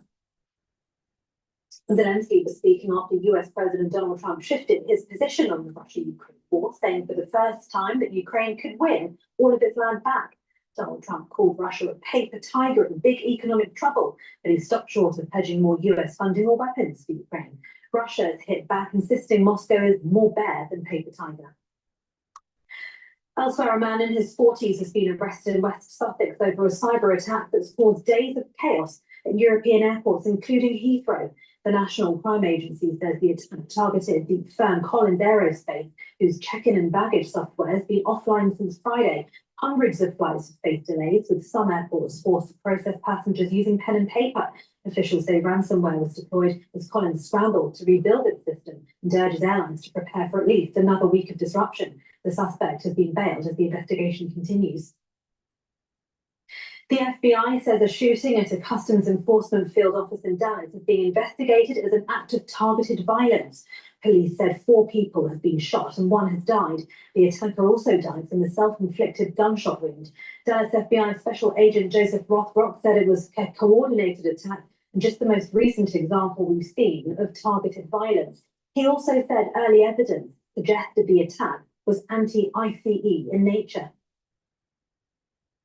A leaked Labour document shows Sir Keir Starmer's chief of staff was told to describe £700,000 of undeclared donations as an admin error. The advice came from the party's lawyer in 2021, after the elections watchdog said the fund should have been reported. The Conservatives are demanding an investigation, accusing the Prime Minister of failing to declare support from Labour Together. The think tank, once led by Morgan McSweeney, was fined for more than 20 breaches. But Senior Minister Pat McFadden says the issue was dealt with years ago and insists Morgan McSweeney will remain in post. I'm not surprised that political opponents are trying to attack Morgan McSweeney, the Chief of Staff at Number 10. He's very effective. He was a big part of Labour's election victory last year. So I'm not surprised they're attacking him. But the Electoral Commission's job is to police all these things. They said they looked into it some years ago. Ofgem has confirmed energy suppliers must offer at least one tariff with lower standing charges from January, though the fixed costs won't be scrapped entirely. The regulator says the move will give households more choice on how they pay by shifting some of the daily fee into unit rates. It follows consumer pressure to reform the charges, which apply regardless of how much energy people use. Campaigners say the change is only a small step forward, as bills are still set to rise by 2% in October. Ofgem will now consult before final approval, aiming to roll out the new tariffs nationwide by the end of January. And doctors in London say Huntington's, one of the cruelest brain diseases, has been successfully treated for the first time. The disease runs through families, relentlessly kills brain cells, and resembles a combination of dementia, Parkinson's, and MND. A new gene therapy slows the condition by 75%, giving patients decades more good quality life. One trial patient even returned to work. Those are the latest GB News headlines. For now, more from me in half an hour. Cheers Britannia Wine Club proudly sponsors the GB News Financial Report. Here's a quick snapshot of today's markets. The pound buying you $1.345 and €1.1456. The price of gold is £2,786.88 per ounce. And the FTSE 100 is at 9,251 points. Cheers Britannia Wine Club proudly sponsors the GB News Financial Report. Thank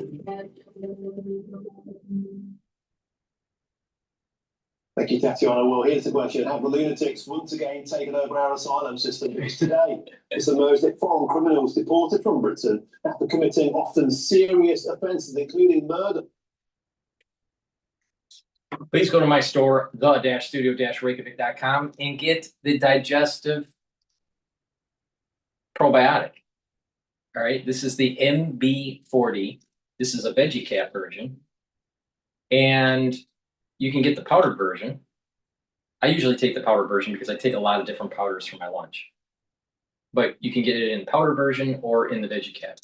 All right, both are very high quality probiotics. All right, take it every day, drink filtered water.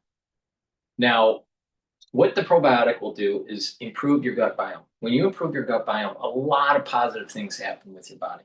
One, you'll be able to absorb your nutrients better. You'll be able to digest easier. The mucosal lining in your gut will increase.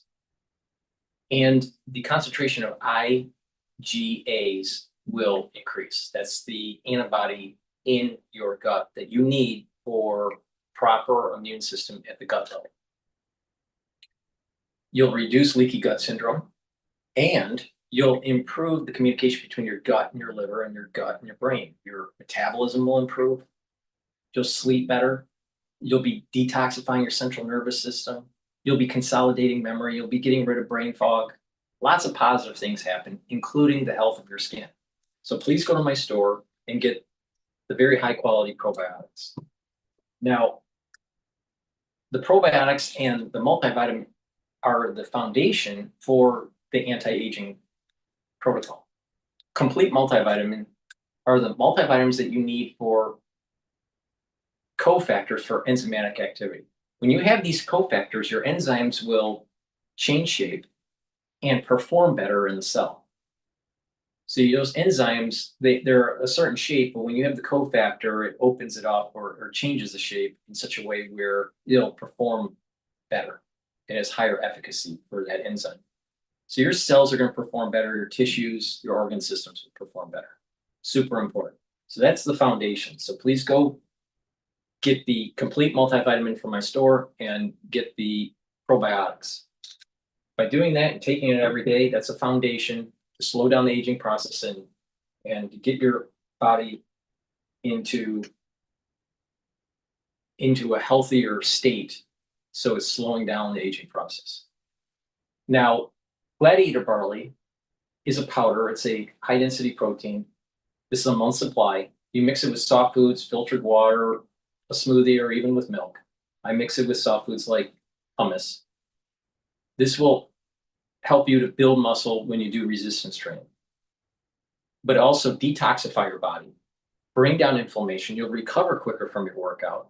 But when you bring down inflammation at the vascular level, you're improving your vascular system. When you're bringing down inflammation at the cerebral level, you're increasing the health of your neurons. You're protecting the myelin sheath of the neuron. When there's a lot of stress at the cerebral level, especially in the microenvironment of a neuron, it starts to die. Well, if neurons start to die, don't be surprised that you don't have memory. So it's important to keep inflammation down. And when you keep inflammation down, you're actually helping your immune system and you're helping your endocrine system, because chronic inflammation is immunosuppressive. So you want to bring down that inflammation. And it'll soak up free radicals with superoxide dismutase. This is a great way to slow down the aging process, to help you to control A1C levels. That's your blood glucose levels. And you are able to build muscle. This works really well with myotrol, which helps with the gene expression to build muscle. Well, the actual building blocks for the muscle, to build that muscle, is the gladiator barley, because it's a high density protein. So please go to my store, the-studio-reykjavik.com. Get the gladiator barley, take it every day, detoxify that body. Super important. Super important. All right. Let's go to Bloomberg. Here in Washington, even if it could be passed. President writes on Truth Social here, Putin and Russia are in big economic trouble, and this is the time for Ukraine to act. Does he mean militarily or something more broadly? I think he's intentionally vague there, just as he's intentionally vague throughout these explanations. I think the other thing that, I was going to say, secondary to the secondary sanctions, the second thing that is still an open question is on the security guarantees. Europe has so badly, and Ukraine especially, has so badly wanted the U.S. assurance that they will provide, that the U.S. will provide security guarantees once the war is over. And that has been a very sticky question, and of course a non-starter for Putin in those talks. So as to your specific point about the economic implications and it's talking down the Russian economy, right. I mean, we'll have to see where that goes from there. But certainly on the military side, Trump also de facto gave his blessing for NATO members to shoot down Russian aircraft in their airspace. So while also saying we're not going to do it ourselves, or at least, under certain circumstances, we would provide support, but leaving that very vague to your point as well. Michelle, you make a good point. I mean, how much is Putin kind of testing the resilience of NATO or the U.S. commitment to NATO, right? For sure. That's such a big risk, right? And we heard from other European leaders over the past 24 hours, talking about the Russian airspace question or the Russian aircraft in their airspace question and what to do about it. You have, a very divisive NATO on this issue right now, and that's exactly what Russia has wanted, right? So I think the Germans have been, warning. This is, German Defense Minister Pistorius called it an escalation trap that Russia has set in terms of getting all these NATO countries fired up about being ready to go on the offensive if Russian aircraft invade their airspace. But then you have others on the other side. You have Poland, Latvia, Lithuania, Finland kind of in the middle on this, but all talking about, we have the right to do so. If this happens again, like it did in Poland and Estonia, then we're going to shoot down these planes, and we should shoot down these planes. And then you have Trump saying, go for it. Good luck to you. We ran that past the president of Latvia on the program yesterday. He was with us as that headline broke from the UN. and didn't endorse the idea of shooting down Russian jets, but said we must give a show of force. Yes. And that could take on a lot of different forms, I suspect, in the weeks ahead. We've got about a minute left, Michelle. Do posts like these and this new mindset from President Trump encourage Putin to keep pushing that line? Should Estonia, should Poland be on guard? I think we can expect from the Kremlin what we've heard in reaction to the post, more of the same, which is they're denying, of course, that these airspace incidents ever happened, or at least under the terms that the Europeans have said. So what part of what the Germans are warning is that if this happens again, if NATO shoots down some Russian aircraft, then the Russians will, have some leverage in saying, what happened here? Like, this didn't happen. You shot us down. This was innocent. Or, they'll tell a different reality. And in some ways, they might feel like they have the moral high ground to then point the finger at NATO and say, you're being on the offensive. What's going on? So it could play out in a very sticky way if we go forward in the way that some of the European leaders are talking about. It's really remarkable stuff. Russia has a long history of playing with borders and international airspace. Our territory as Zero helps me take my business anywhere I want.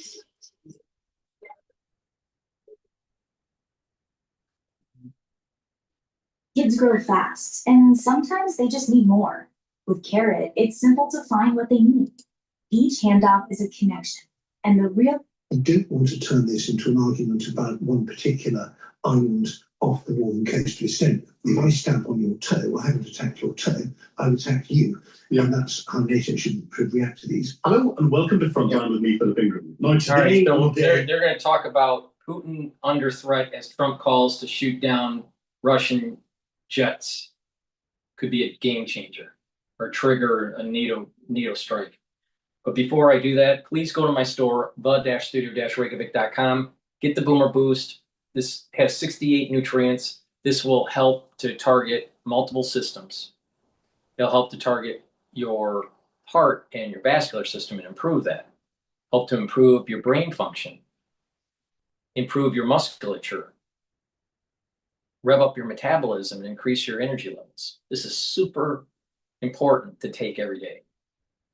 And if you do calorie restriction and you take this, you're going to have all the energy you need, no spikes of energy, and it'll help you to lose weight safely. But if you're already at your target weight, you can continue to use this. Just maintain a proper diet. Now, with Boomer Boost, you can also use it as a pre-workout or a post-workout fuel source if you're an athlete. If this was available when I was doing triathlons, I would have taken this, but it wasn't available when I was doing triathlons. So Boomer Boost, very high quality, very, very high quality. It has a expansive compound profile shown on the screen here. Read the label on my website, the-studio-reykjavik.com. Take this every day. It's a month's supply. Mix it with soft foods like how I do it with hummus or yogurt or even applesauce. Or you can mix it in a smoothie. You can put it in just filtered water or even with milk. But take it every day. And you're going to notice the benefits of this within 72 hours. You're going to have more energy. It's going to be a steady level of energy. You're going to be able to concentrate better. You're going to sleep better. You'll be able to build muscle faster. And you'll have lots of energy. So you're going to just have more vitality. And you're going to notice that within 72 hours. Now, when you take this long term, you're going to actually see the benefits of the anti-aging part of this. So stick to this, do it every day, do it for a year, and you're going to notice, wow, Paul's right. There is a slowdown of this aging process. But it's a holistic approach, taking the proper supplementation and the stacking, like I'm telling you throughout this video. Drink filtered water, stay away from processed foods, be cognizant of your sugar content,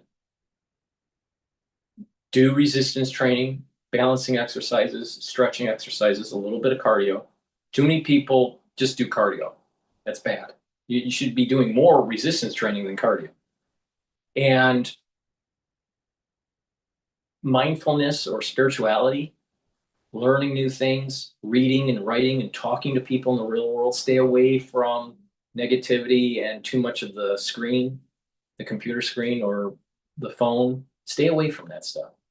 And when you do that on a regular basis, you're going to actually notice that your cognitive function's improving, your cerebellum and its coordination with your body is improving. You're getting better sleep. Your endocrine system and your immune system is improving. Your cardiovascular fitness is improving. So please take my advice, take the Boomer Boost and apply a holistic approach, and you're going to slow down the aging process. It's all about a holistic approach here. When you do that, you're plugging into the complexity of your body and you're allowing for the body to heal. All right. It's not about taking any one supplement. The body doesn't work like that. It's taking multiple supplements and stacking them together in such a way that it's synergistic to target those main pressure points of aging. Another great supplement that you should be adding to your stack is resveratrol. Resveratrol will soak up free radicals because it's an antioxidant. It'll help the health of the mitochondria. Your energy levels will go up. This will help with youthful gene expression, especially at the basal layer for your skin. But youthful gene expression is enhanced. It helps to get rid of senescent cells. Stack this with NAD+, ubiquinol, C60, clarity factor, the Boomer Boost. The stacks, you get more benefits out of resveratrol when you stack it. So please go to my store, the-studio-reykjavik.com, and get the resveratrol. All right, let's listen in to Times ratings. 1,310 of Vladimir Putin's 10-day special military operation or full-scale invasion of Ukraine. We are at a point where the Russians have exceeded 1.1 million casualties. We're very privileged to be talking to a little friend of the show, Edward Lucas. Edward, I understand you're a writer and a consultant specializing in European and transatlantic security, and your expertise includes cybersecurity, energy, espionage, information warfare, all the sort of stuff that I'm in, Russian and foreign and security policy. And you're a former senior editor of The Economist and a senior fellow at the Center for European Policy Analysis. I'm an old friend of the show. Welcome back. Nice to be here. Thanks, Philip. We've had an extraordinary 24 hours, in fact, less than 24 hours, as Donald Trump has stood up in the United Nations and had a meeting with President Zelensky of Ukraine and seems to have changed his tune completely. What are you making of it? It's black coffee time, isn't it? I sat down yesterday morning, Tuesday, to sketch out my Times column, which was a kind of long lament about the feeble European response to this series of airspace intrusions and other provocations that have been inflicted on us in recent days, which of course are nothing compared to what Ukraine is going through, but still pretty startling if you're just trying to use Copenhagen Airport.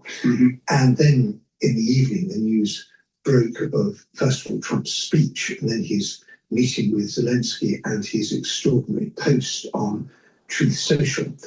And so that is, if not a game changer, certainly an eye-opener. And we have to parse it quite carefully and look at what's being said. It's really welcome to have some hawkish rhetoric from Trump. That's much better than dovish rhetoric. It's nice to see him dumping this lamentable sort of both sides, sometimes even worse than that, where he's accused Ukraine of starting the war.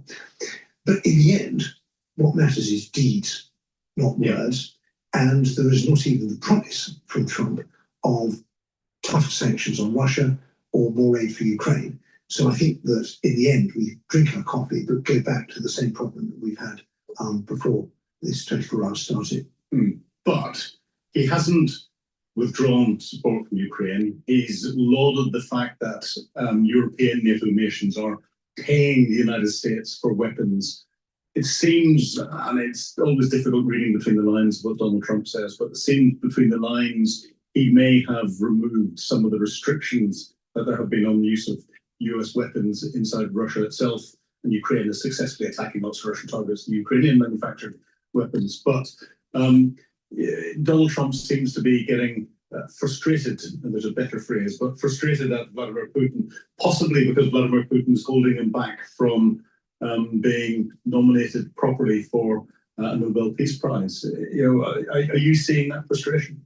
I think Trumpology is as weak and unscientific discipline as criminology, and we have to indulge in it a bit. And I think clearly the Alaska summit wasn't the great success that Trump was hoping for, and if he's going to get a Nobel Peace Prize for something, it probably won't be for fixing this war.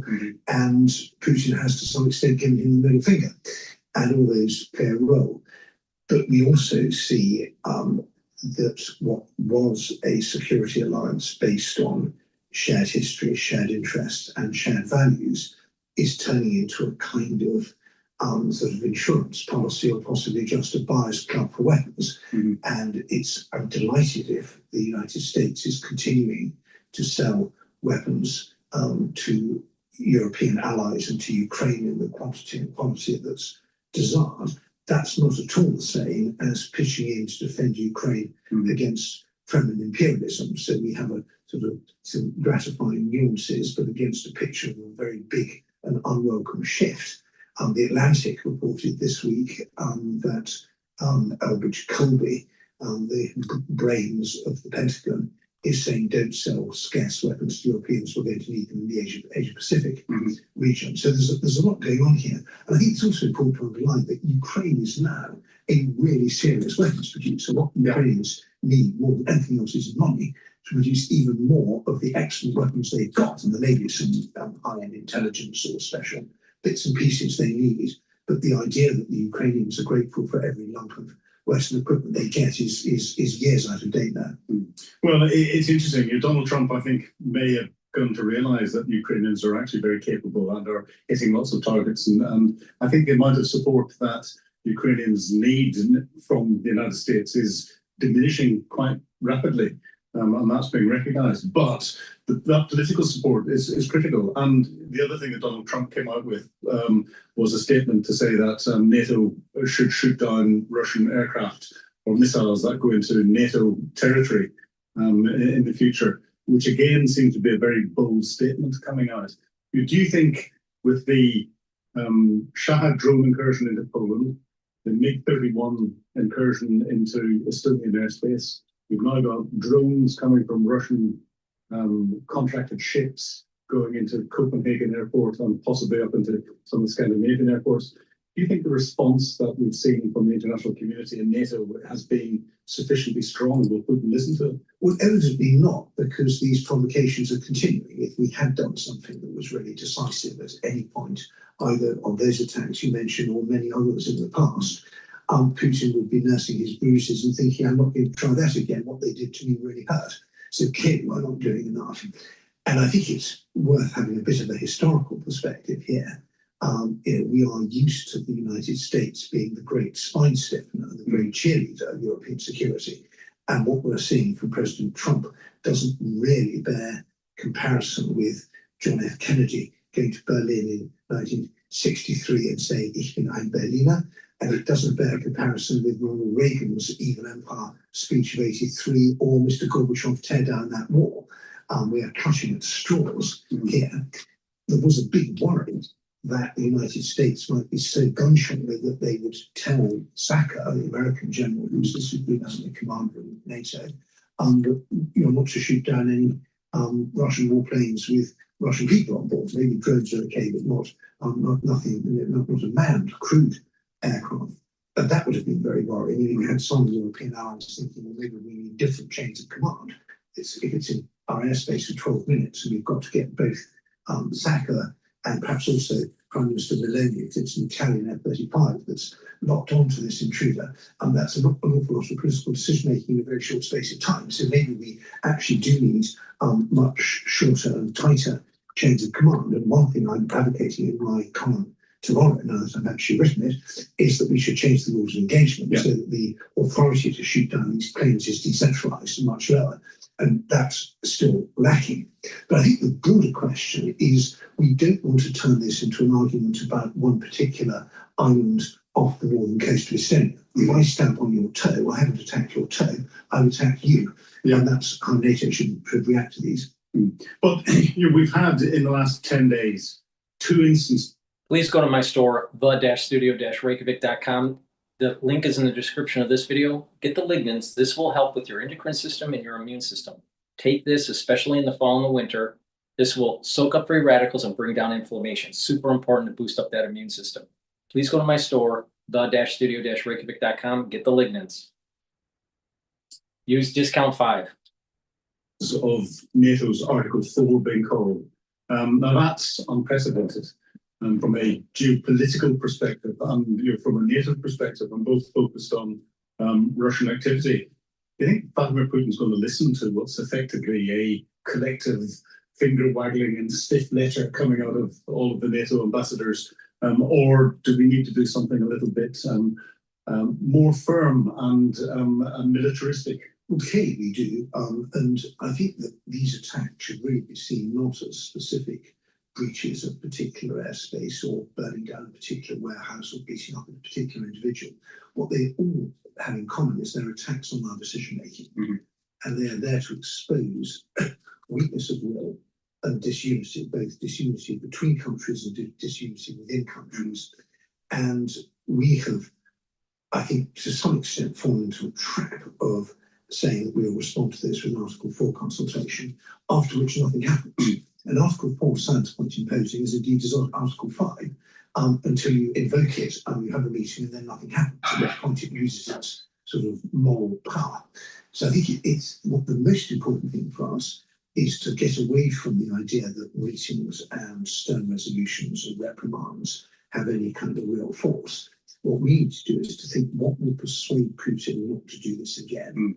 And then think of several things that fall into that category and then do them. And this will be very risky and it will be painful and it will lead to escalation from the side of the Kremlin, because having taught the Kremlin not to take us seriously, we now have to teach the Kremlin that it does take us seriously. So it's going to be very unpleasant months ahead of us if we choose to do this, but there's no alternative.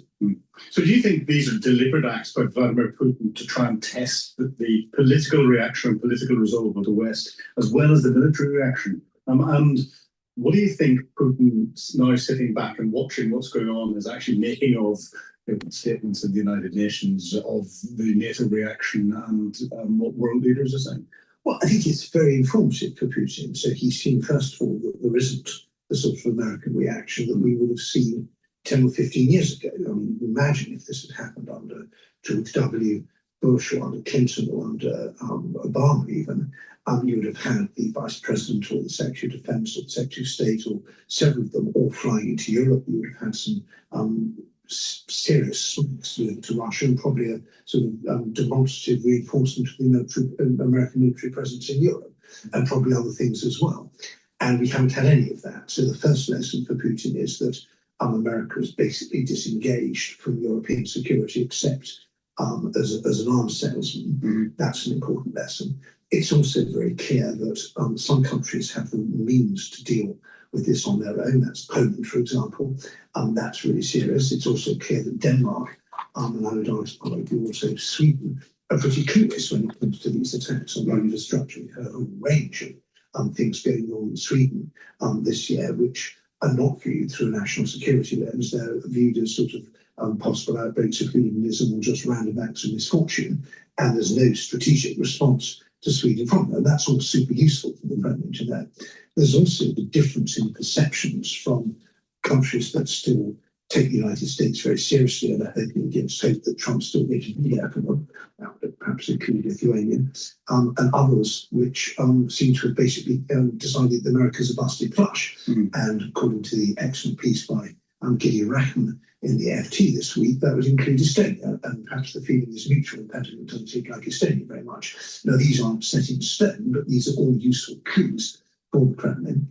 And they also will see that the public opinion is not very happy about these sorts of attacks, and they may think that they can bring home to the Danish population, for example, that the admirable policy of the Danish government in buying advanced weapons, reinforcing Bornholm, sending lots of weapons to Ukraine and so on and so forth, all this is going to have a very considerable cost of inconvenience for your average Dane, and that may start putting some pressure on the Danish government from below. I shall know more about this when I'm back from Copenhagen on at the end of the weekend. I'm flying there tomorrow. Yeah, Copenhagen's a lovely city. The other thing, not where I'm going. The other thing that Putin has or will be watching is Donald Trump. The one lever he could pull immediately is an economic lever, putting additional sanctions on Russia, taking action against the shadow fleet, taking action against those nations that are buying Russian oil and gas products, therefore putting further economic pressure on. But he's tied that to European nations stopping their import of Russian oil and gas products. Do you think that's a clever move by Trump to embarrass European nations, or is it a clever move by Trump to avoid making a difficult decision in dealing with the Russians and the Chinese and the Indians at a time when he's focusing on other things? I think in the past it was more the former, and now it's more the latter. It was quite right of Trump to belabor the Germans for their appalling gas and natural gas dependency on the on Russian pipeline gas imports. And it's quite right to highlight what still needs to be done. Actually, the two countries that are most guilty of importing Russian oil are Slovakia and Hungary, which happen to be the ones where Trump has the most influence and Brussels has the least. And I think it's unrealistic to expect Europe to put 100% tariffs on all Chinese imports. So he's sort of demanding something he knows Europe won't do, in order that Russia, the United States, doesn't have to do what it ought to do. But actually, most of what needs to happen is in European hands. Europe can deal with the shadow fleet. Europe can send more money to Ukraine. Europe can seize that $300 billion or 240 billion pounds of Russian central bank assets. And as my friend Hugo Dixon has outlined, use that as collateral for a big loan to Ukraine. And that would be a game changer if Ukraine had hundreds of billions of the frozen Russian assets. We here in Britain could start off just by actually doing something about the £2.5 billion from the forced sale of Chelsea Football Club. And every time I ask the government about this, they say we are working at pace, which is true. It is snail's pace, and so there's an awful lot we can actually do. I think the fundamental problem here is we don't have Russian tanks on our streets. This is not Tallinn 1940, where it's all negotiating surrender. We have the ability to do anything we want to do. The only problem is political will. And we are flown from trying to find everybody to blame for the fact we don't have the political will that we need. We're blaming Trump because he won't do things when there's so much that we should do. We should just get on with it. Yes, well, political pace is not measured by a stopwatch, it's measured by calendars, and multiple calendars. Maybe a portable sundial would be helpful. Well, yes, I think one that works through several winters as well would be good. But behind all of this, and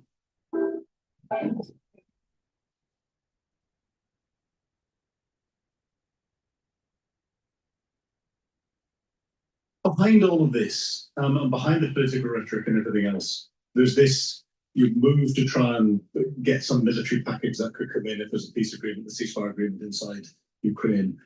But underpinning any ceasefire agreement, I think what European nations want is some form of American backstop. And President Zelensky yesterday in the United Nations turned around and talked about the importance of a security architecture and the US backstop being there, providing that guarantee, but then sort of linked it to what had happened with the Budapest memorandum, and you bringing it all together. And do you think that anything that is put down in writing as an international agreement, because of the fact that the United States, the United Kingdom, Russia, and others have failed to live up to the international agreement and the Budapest memorandum, means that anything else on paper is just completely meaningless in the future?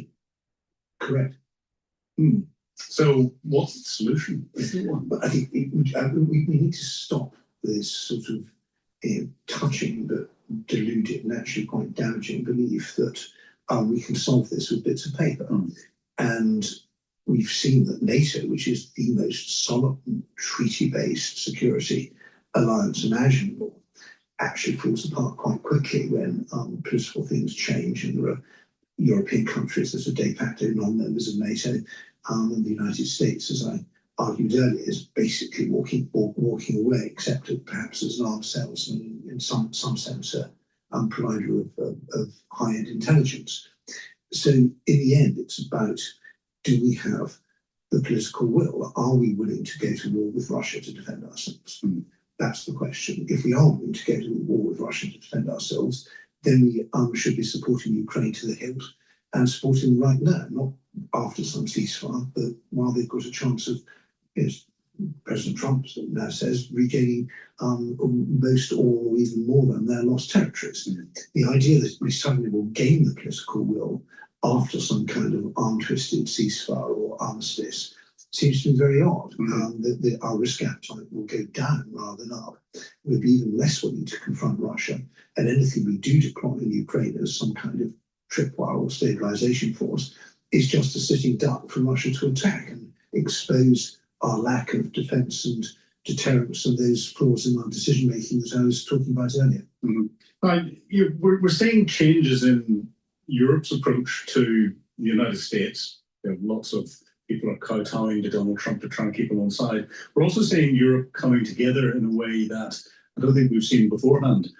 Do you see Europe adapting? Do you see Europe getting closer together from a geopolitical security perspective? I don't want to say defense perspective, because Europe has got NATO that provides it that defense umbrella for most European nations, not all.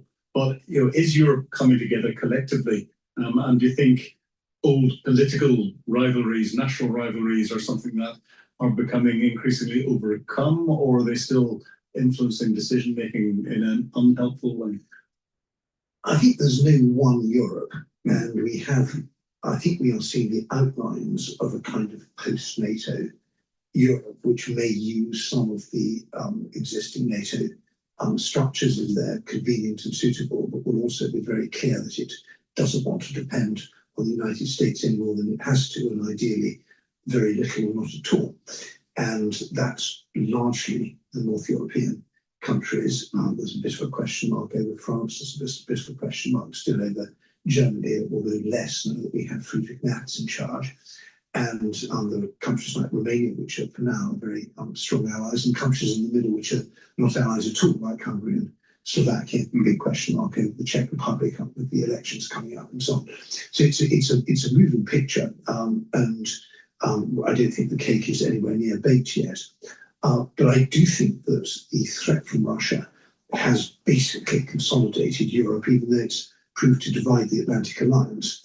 And I also think that there's an important point that political polarization seems to go down in the face of geopolitical danger. And I was very pleased that this stonking row between the Polish Deputy Prime Minister, Foreign Minister, my friend Radek Sikorski, and the new president and his advisors, which was only 2 weeks ago, was lighting up Washington as they both went on rival visits to the United States, inciting each other on social media.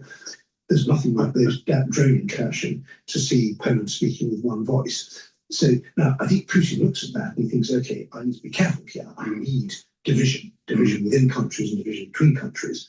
And there's plenty still around. There's plenty of this latent hostility between Lithuania and Poland for historical reasons. There's latent hostility between Poland and Germany for historical reasons.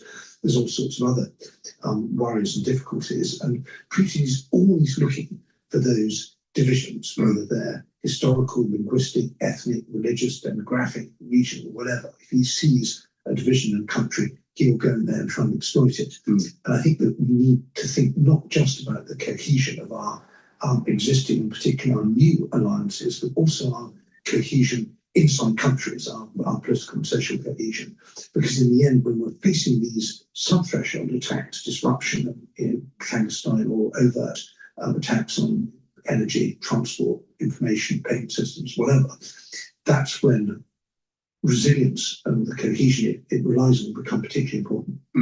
Well, you talked about all the divisions that you see across Europe, and if ever there was a time when we see increasing almost civil unrest in some countries, we're seeing other geopolitical issues around the world being focused on the cities, our European cities, with demonstrations and everything else.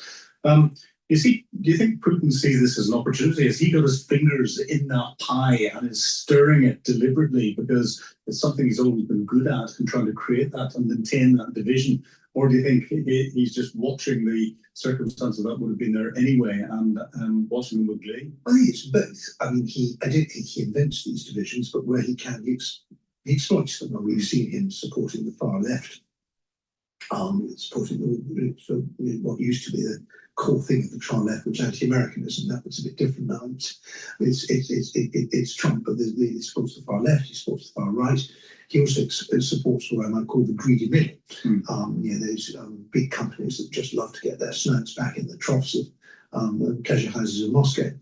And he will support any other thing that looks like can be helpful. He was supporting biker groups at one point because they were somehow ideologically aligned. He supported people like gun clubs. There's all sorts of things. And often these are basically intrinsically quite innocent expressions of social and political identity. And there are many good reasons why people might want to vote for a left-wing party or a right-wing party. They're not all Putin stooges. But there's often something there that Russian, or for that matter, other intelligence services can get in and exploit. And I think there's no political force is completely immune from this. There's always the whiff, the lure of money, buying assets. So we have to be far more vigilant than we have been. And I think accept that this is not a problem that's going to be over quickly. We are facing a generational struggle now with Russia, which has this imperialist, chauvinist thinking absolutely baked in. It's going to be there for many years to come. And that's what's affecting us. Inside Russia itself, the one thing that I think Vladimir Putin is most scared of is an opposition rising up amongst the people of Russia against him. But he's managed to shield them from the conflict up until a couple of months ago. And Ukraine's attacks on the Russian oil and gas infrastructure seems to be having a huge impact on Russia's ability to put fuel in its own cars and is bringing the war home to the Russian people. Do you think that's a significant move? Well, I'm always very careful about this idea that we have a kind of Wunderwaffe, a magic weapon that's going to suddenly be a game changer. And history suggests that it's happened once in 1945 against Japan, but that's the exception, not the rule. So I would love to say that the Ukrainian flamingo is now going to be Ukraine's V2 and deal with devastation with Russia. But in the end, the V2 didn't save the Third Reich. So I think we need to be a bit careful about that. I think the big point is that we shouldn't personalise this about Putin. Our problems with Russia predate Putin. I was writing about these issues back in the 1990s when we were widely ridiculed and ignored for worrying that there was going to be any problem with Russia. And if Putin goes, which he will eventually, I think we'll continue to have problems. But the shape of the problem may change, but this fundamental, as Radek Sikorski put in his speech at the UN General Assembly, inability to live at peace with its neighbours, that's very deeply baked in, and we're going to have to be dealing with that for years, decades to come. Well, dealing with that decades to come. Now, you've got a column in the Times tomorrow. What are the main points coming out of that? Everything we've talked about just now, but with a few jokes thrown in. Excellent. We look forward to a few jokes thrown in, and unfortunately, we're going to be talking about this for a long time to come. But black humour. Black humour is the best humour that there is. Being ex-military, it is what keeps us going. But Edward, it's been a real pleasure talking to you today for Times Radio Frontline. Excellent. You've been watching Frontline with me, Philip Ingram. If you'd like access to exclusive content, please subscribe to Times Radio membership and watch us on YouTube. But you can now get us as a podcast wherever you get your podcasts from.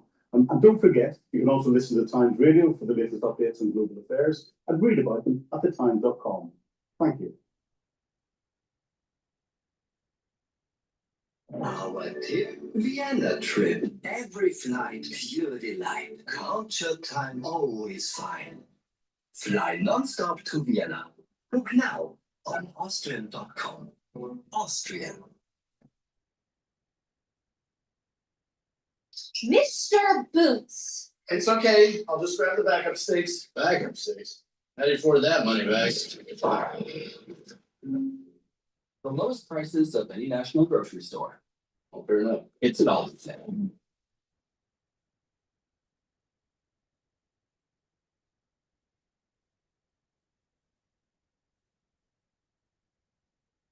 Attacking the oil refineries, which, it depends who you listen to, but, an average figure seems to be that they've destroyed about 20% of Russia's ability to refine and produce fuel, and a lot of it for domestic consumption. And you don't have to look deep into social media to see massive queues of cars trying to get fuel, and that's if there is any fuel available. Even I understand in St. Petersburg, it's very difficult to get fuel, and this is really, not only is it cutting off the sort of foreign currency of selling all this stuff outside Russia, but actually it's really beginning to hit the rank and file. And I think that's really clever, because it is the rank and file at the moment who seem to be the only ones who might have an influence on what Putin and the Kremlin does next. Hello and welcome to Frontline with me, Philip Ingram. Today, on day 1,309, I think it is, of Vladimir Putin's 10-day special military operation of full scale. Please go to my store, the-studio-reykjavik.com. Get the ashwagandha root. This is going to help to control your blood glucose levels and your cortisol levels. It'll help to boost up your immune system. And turmeric. Turmeric soaks up free radicals, brings down pro-inflammatory cytokines, helps the immune system and your cardiovascular system. Stack these together for a powerful stack to help your immune system and your cardiovascular system. And take this, especially in the fall and winter, to help you in your immune system. Very important. Also, vitamin D3 and K2, it's dual purpose. You do resistance training, taking calcium, it'll help you to build denser bone. Taking D3 and K2 together will help with your cardiovascular system. It'll help to pull some of that calcium depositing out and reduce calcium depositing around plaque. And D3 and K2 will actually reduce the severity of what will be happening in the fall and the winter. So you better be prepared. Get the vitamin K2 and the D3 from my store, the-studio-reykjavik.com. And C60. Trump threatens to sue ABC over Kimmel return. Interesting. Let's listen into that.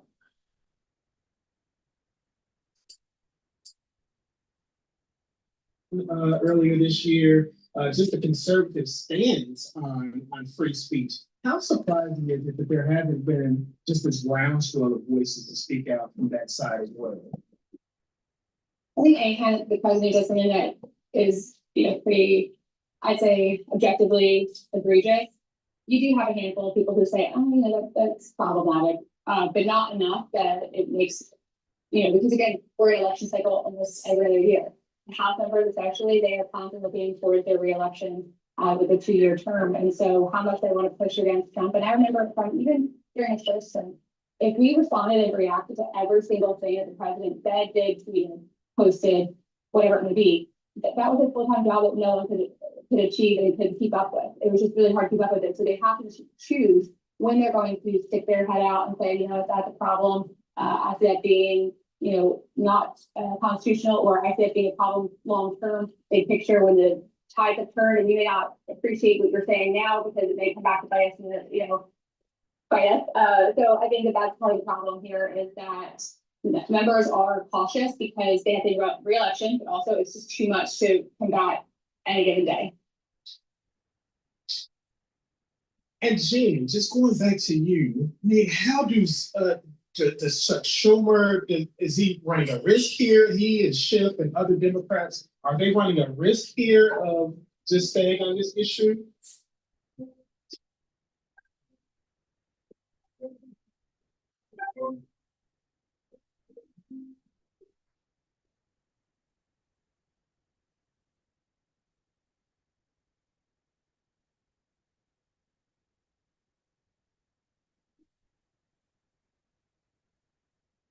Perhaps the best one to tell you about who lives here would be me. Brought here lovingly back in 93. And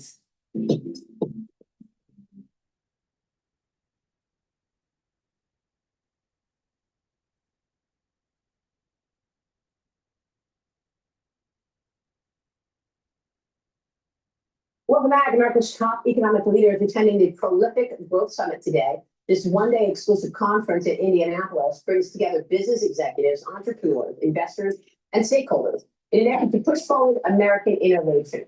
The conference is featuring 6 innovation studios, workshops, and speeches from top business leaders. There's even a pitch competition where the winner could get $5 million in seed funding. My next guest is delivering the keynote speech today. Joining me now is O'Leary Ventures Chairman Kevin O'Leary. Kevin, great to see you. This conference was made for you. Great to see you. It sure is. We celebrate American entrepreneurship innovation. You know, I've said this 1,000 times, Maria. Our number one export is not energy or technology, it's the American dream. And right today, the center of the American dream is right here in Indiana. It's funny because we just went to Mike Milton's Center for Advancing the American Dream. A lot of conversation about the American dream and how to get it. Tell me what you're expecting from the conference today. Well, you know, what really has taken so much to understand since the pandemic is the role of social media in business, particularly in entrepreneurial startups.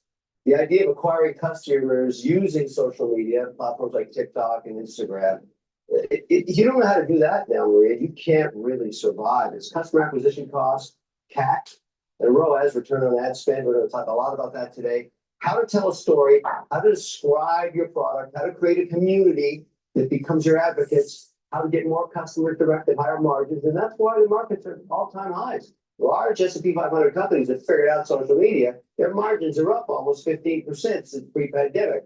We got to teach that to the startups now. Well, look, you mentioned TikTok. The president saved TikTok for a 4th time now. As this deal to divest its U.S. operations is underway and the talks continue with China. The U.S.-based version of the app will be majority American-owned, with ByteDance holding less than 20% of the stock. The president is set to sign an executive order this week to nail down the deal, and tech giant Oracle is leading the oversight, algorithm, and the security of the U.S. version, with Silver Lake as a major investor. Kevin, are you comfortable with this, that this is going to be American and we won't have data going to China? This is all on Larry Ellison's shoulders now. He is going to be caretaker, if you want to call it that, of the data packs coming off that server, the one in Paris, Texas, and those in Virginia. I think it'll do it well. I think people will be confident. I think the upside of nailing the messaging and getting the staffers of the China Hawks and the Senate on board with this plan is that the people that have not gone on TikTok, because we have 170 million on the platform now, I think could go up 30%. Maria, if you knew with certainty your data was safe, staying on American servers, and she can't see it or anybody in China gets access to it, you'd probably download the app again. That's the whole point. So what does, do we know, I'm going to ask Treasury Secretary Scott Bessent this, but what does ByteDance have access to then, since it's 20% holder of the stock? Well, they're not going to have access to the data in the same way they do now. They're not going to be able to use TikTok as a propaganda machine anymore. It can't be spyware. Ellison will rip all that out of the code as he's instructed to, or face an $805 billion fine, which has been written into the law. The key is interpreting the law as set forward by Congress and upheld by the Supreme Court. And that law was written by the staffers of these senators. So they're not stupid, they understand it. So Ellison's team will have to go in, sit down with them and say, here's our proposal. They'll approve it. There'll be a transition period. The key is to keep the platform fruitful for the entrepreneurs. There's about 7 million of them, generating somewhere between $15 and $17 billion. I call them the Shark Tank Nation. They use the platform to create businesses, and that's what Trump is trying to keep going. But China's going to have to give this up as a propaganda weapon. Yeah. And they're willing to do it because it's a trade-off. They're getting a deal from Trump. And Trump was successful in getting Xi to become a seller. He wasn't, 48 hours ago, he wasn't a seller. Now he is. Yeah, I mean, that's that thing. Should we trust it, Ken? I want to say that we want to trust it, Kevin, right? I do say that we do want to trust it, but I'm still skeptical, right? I'm just skeptical of where this data is going, who's got control of it, who shows what. And there's a whole generation of people that don't seem to care. I tend to be in that generation that, I'll remain a little skeptical. Mm-hmm. Well, we'll see. Well,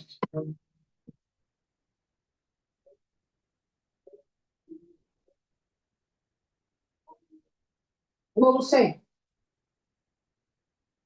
Well, I like that attitude because you're a user. We want to win over on this platform. Right. I mean, I'm an advocate for it because all my businesses use it. It's the most, it's actually the lowest cost of customer acquisition in America. It's going to be the prize. The number of people interested in this cap table, including me, everybody wants a piece of TikTok. It's going to become a powerful American television network with an already proven advertising model. You don't see that very often. It only comes around every few generations. So here we go. So let me move on to the mayoral race. Now less than 2 months away, a new Suffolk University City View poll shows Democrat socialist Zoran Mamdani still with a commanding lead in this race, 45%. Andrew Cuomo is at 25% in that poll. Republican Curtis Sliwa is at 9%, and incumbent Mayor Eric Adams is at 8%. Kevin, I know you've got plans to have dinner with everybody. You recently had dinner with Mayor Adams. You plan to meet with every candidate here. What have you learned, and what is this process that you're doing? Well, first of all, Maria, it's New York. No other place like it. And there's 7 weeks to the election. And in New York, poo-poo happens all the time. You just don't know what's going to happen until it's done. So last night, in my sort of tour of the colonies, as I call it, I had dinner with Adams.